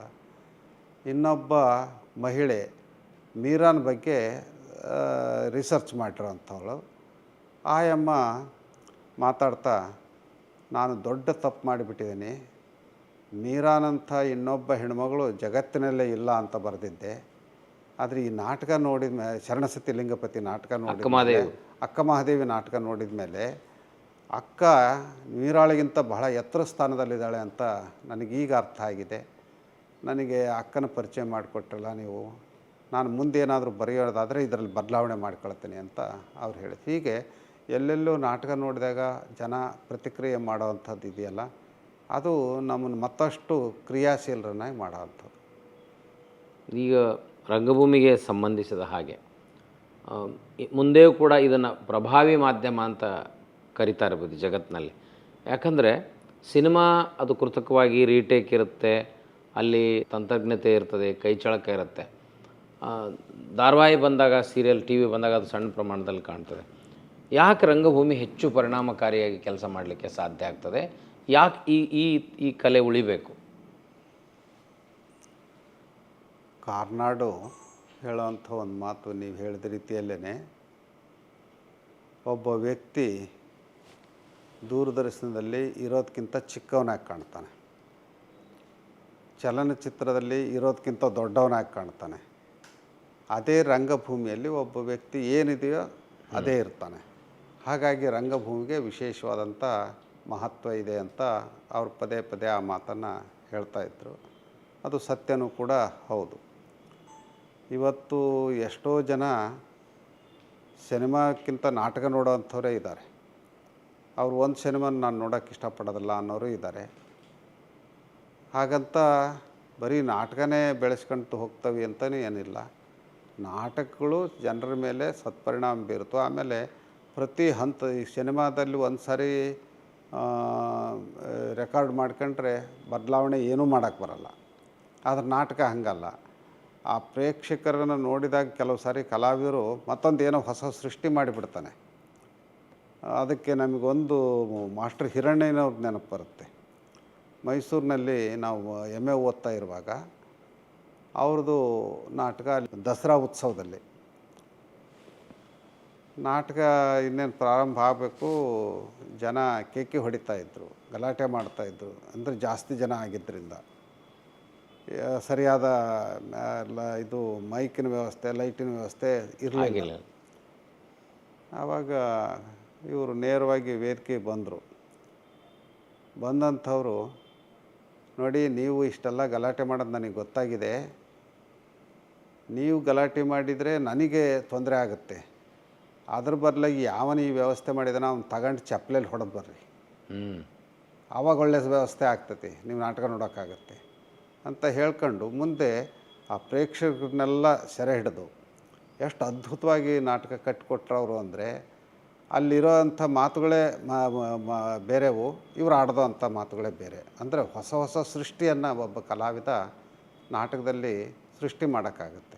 ಅದು ಸಿನಿಮಾದಲ್ಲಿ ಹಂಗಾಗಲ್ಲ. ಒಂದು ಸಾರಿ ಅದು ರೆಕಾರ್ಡ್ ಆಯಿತು ಅಂದ್ರೆ ಕ್ಲೋಸ್, ಶೂಟಿಂಗ್ ಆಗಿಬಿಡ್ತದೆ, ಮತ್ತೇನು ಕಲಾವಿದನಿಗೆ ಮತ್ತೆ ಅವಕಾಶಗಳು ಇರೋದಿಲ್ಲ. ಉದಾಹರಣೆಗೆ ನಮ್ಮದೇ ಈ ಜಂಗಮದಡಿಗೆ ನಾಟಕದಲ್ಲಿ ಇಳಕಲ್ನಲ್ಲಿ ನಾಟಕ ನಡೀತಾ ಇತ್ತು. ಆವಾಗ ನಾವು ನಮ್ಮ ಕಲಾವಿದರನ್ನ ಭಾಳ ಬೈದ್ಬಿಟ್ಟಿದ್ವಿ. ಅದರಲ್ಲೂ ಗುರುಗಳ ಪಾತ್ರ ಮಾಡೋವಂಥವನು ಅವನು. ನಾವು ಎದುರಿಗೆ ಕೂತ್ಕೊಂಡು ನಾಟಕ ನೋಡ್ತಾ ಇದ್ದೇವೆ, ನಮಗೆ ಅವನು ಈಗ ಉತ್ತರ ಕೊಡಬೇಕು. ನೀವು ಕಲಾವಿದರು ಉದ್ಧಾರ ಆಗಲ್ಲ ಕಣ, ಹಾಳಾಗಿ ಹೋಗ್ತೀರಿ. ಅವನು ಸ್ವಾಮಿ ಪಾತ್ರ ಮಾಡ್ತಾ ಇದ್ದಾನೆ, ನಾವೇನು ಮಾತಾಡಿದ್ವೋ ಆ ಮಾತುಗಳನ್ನ ಅಲ್ಲಿ ಸೇರಿಸ್ತಾ ಇದ್ದಾನೆ. ಪ್ರೇಕ್ಷಕರಿಗೆ ಸ್ವಾಮಿಗಳು ಹೇಳೋ ಸರಿ ಇದೆ ಅಂತ ಅನ್ನಿಸ್ತದೆ. ಅವನು ಸ್ವಾಮಿಗಳಿಗೆ ಹೇಳಿಲ್ಲ, ನಮಗೆ ಹೇಳಿದ್ದಾನೆ. ಆಮೇಲೆ ಇನ್ನೊಂದು ಪಾತ್ರ ಬರುತ್ತಲ್ಲಿ, ಅವನು ಎಲ್ಲೋ ಮಾತು ತಪ್ಪಿಬಿಟ್ಟ. ಇವನು ಯಾವಾಗಲೂ ಎಡವಟ್ಟೆ. ಅವನಾಗಲೇ ತೆಂಗಿನಕಾಯಿ ವ್ಯಾಪಾರದ ಕಡೆಗೆ ಹೋಗಿಬಿಟ್ಟಿದೆ. ಅವನು ತೆಂಗಿನಕಾಯಿ ವ್ಯಾಪಾರಿ, ಅವನು ಕಲಾವಿದ. ಅಲ್ಲಿಗೆ ಹೋಗಿಬಿಟ್ಟಿದೆ. ಮಾತು ಸರಿಯಾಗಿ ಕಲಿಬೇಕಣ್ಣ ನೀನು. ಪ್ರೇಕ್ಷಕನಿಗೆ ಇದು ಹೌದು ಸ್ಕ್ರಿಪ್ಟ್ನಾಗಿರೋದೆ ಅಂತ ಭಾವನೆ ಬರುತ್ತೆ. ಹಾಗೆ ಆ ಸಂದರ್ಭಕ್ಕೆ ನೋಡ್ಕೊಂಡು ಕಲಾವಿದ ಪರಿವರ್ತನೆ ಆಗ್ತಾ ಹೋಗ್ತಾನೆ. ಅಂಥ ರೋಚಕ ಅನುಭವಗಳು ನಿಮ್ಮ ರಂಗಭೂಮಿಯಲ್ಲಿ ನಡೆದು ಪ್ರತಿಯೊಬ್ಬ ಮನುಷ್ಯ ತಾವು ಯಾವ್ಯಾವ ಕ್ಷೇತ್ರದಲ್ಲಿ ಸಾಧನೆ ಮಾಡ್ತಾರೆ ಅದನ್ನು ಗುರುತಿಸಿ ಗೌರವಿಸಿದಾಗ ಮನುಷ್ಯನಿಗೆ ಸಹಜವಾಗಿ ಅದು ಆ ಕ್ಷೇತ್ರಕ್ಕೆ ಸಲ್ಲುವಂಥ ಗೌರವ ಅಂತ ಆ ಕ್ಷೇತ್ರ, ಅಲ್ಲಿ ಅದನ್ನು ನಿರ್ದೇಶನ ಮಾಡಿದ ನಿರ್ದೇಶಕರು, ನಾಟಕಕಾರರು, ಕಲಾವಿದರಿಗೆ ಸಲ್ತದೆ. ಹಾಗೆ ಕರ್ನಾಟಕ ನಾಟಕ ಅಕಾಡೆಮಿ, ರಂಗಭೂಮಿ ಮತ್ತು ಸರ್ಕಾರ ತಮ್ಮನ್ನು ಯಾವ ರೀತಿ ಗೌರವಿಸ್ತಿರುವುದೇ?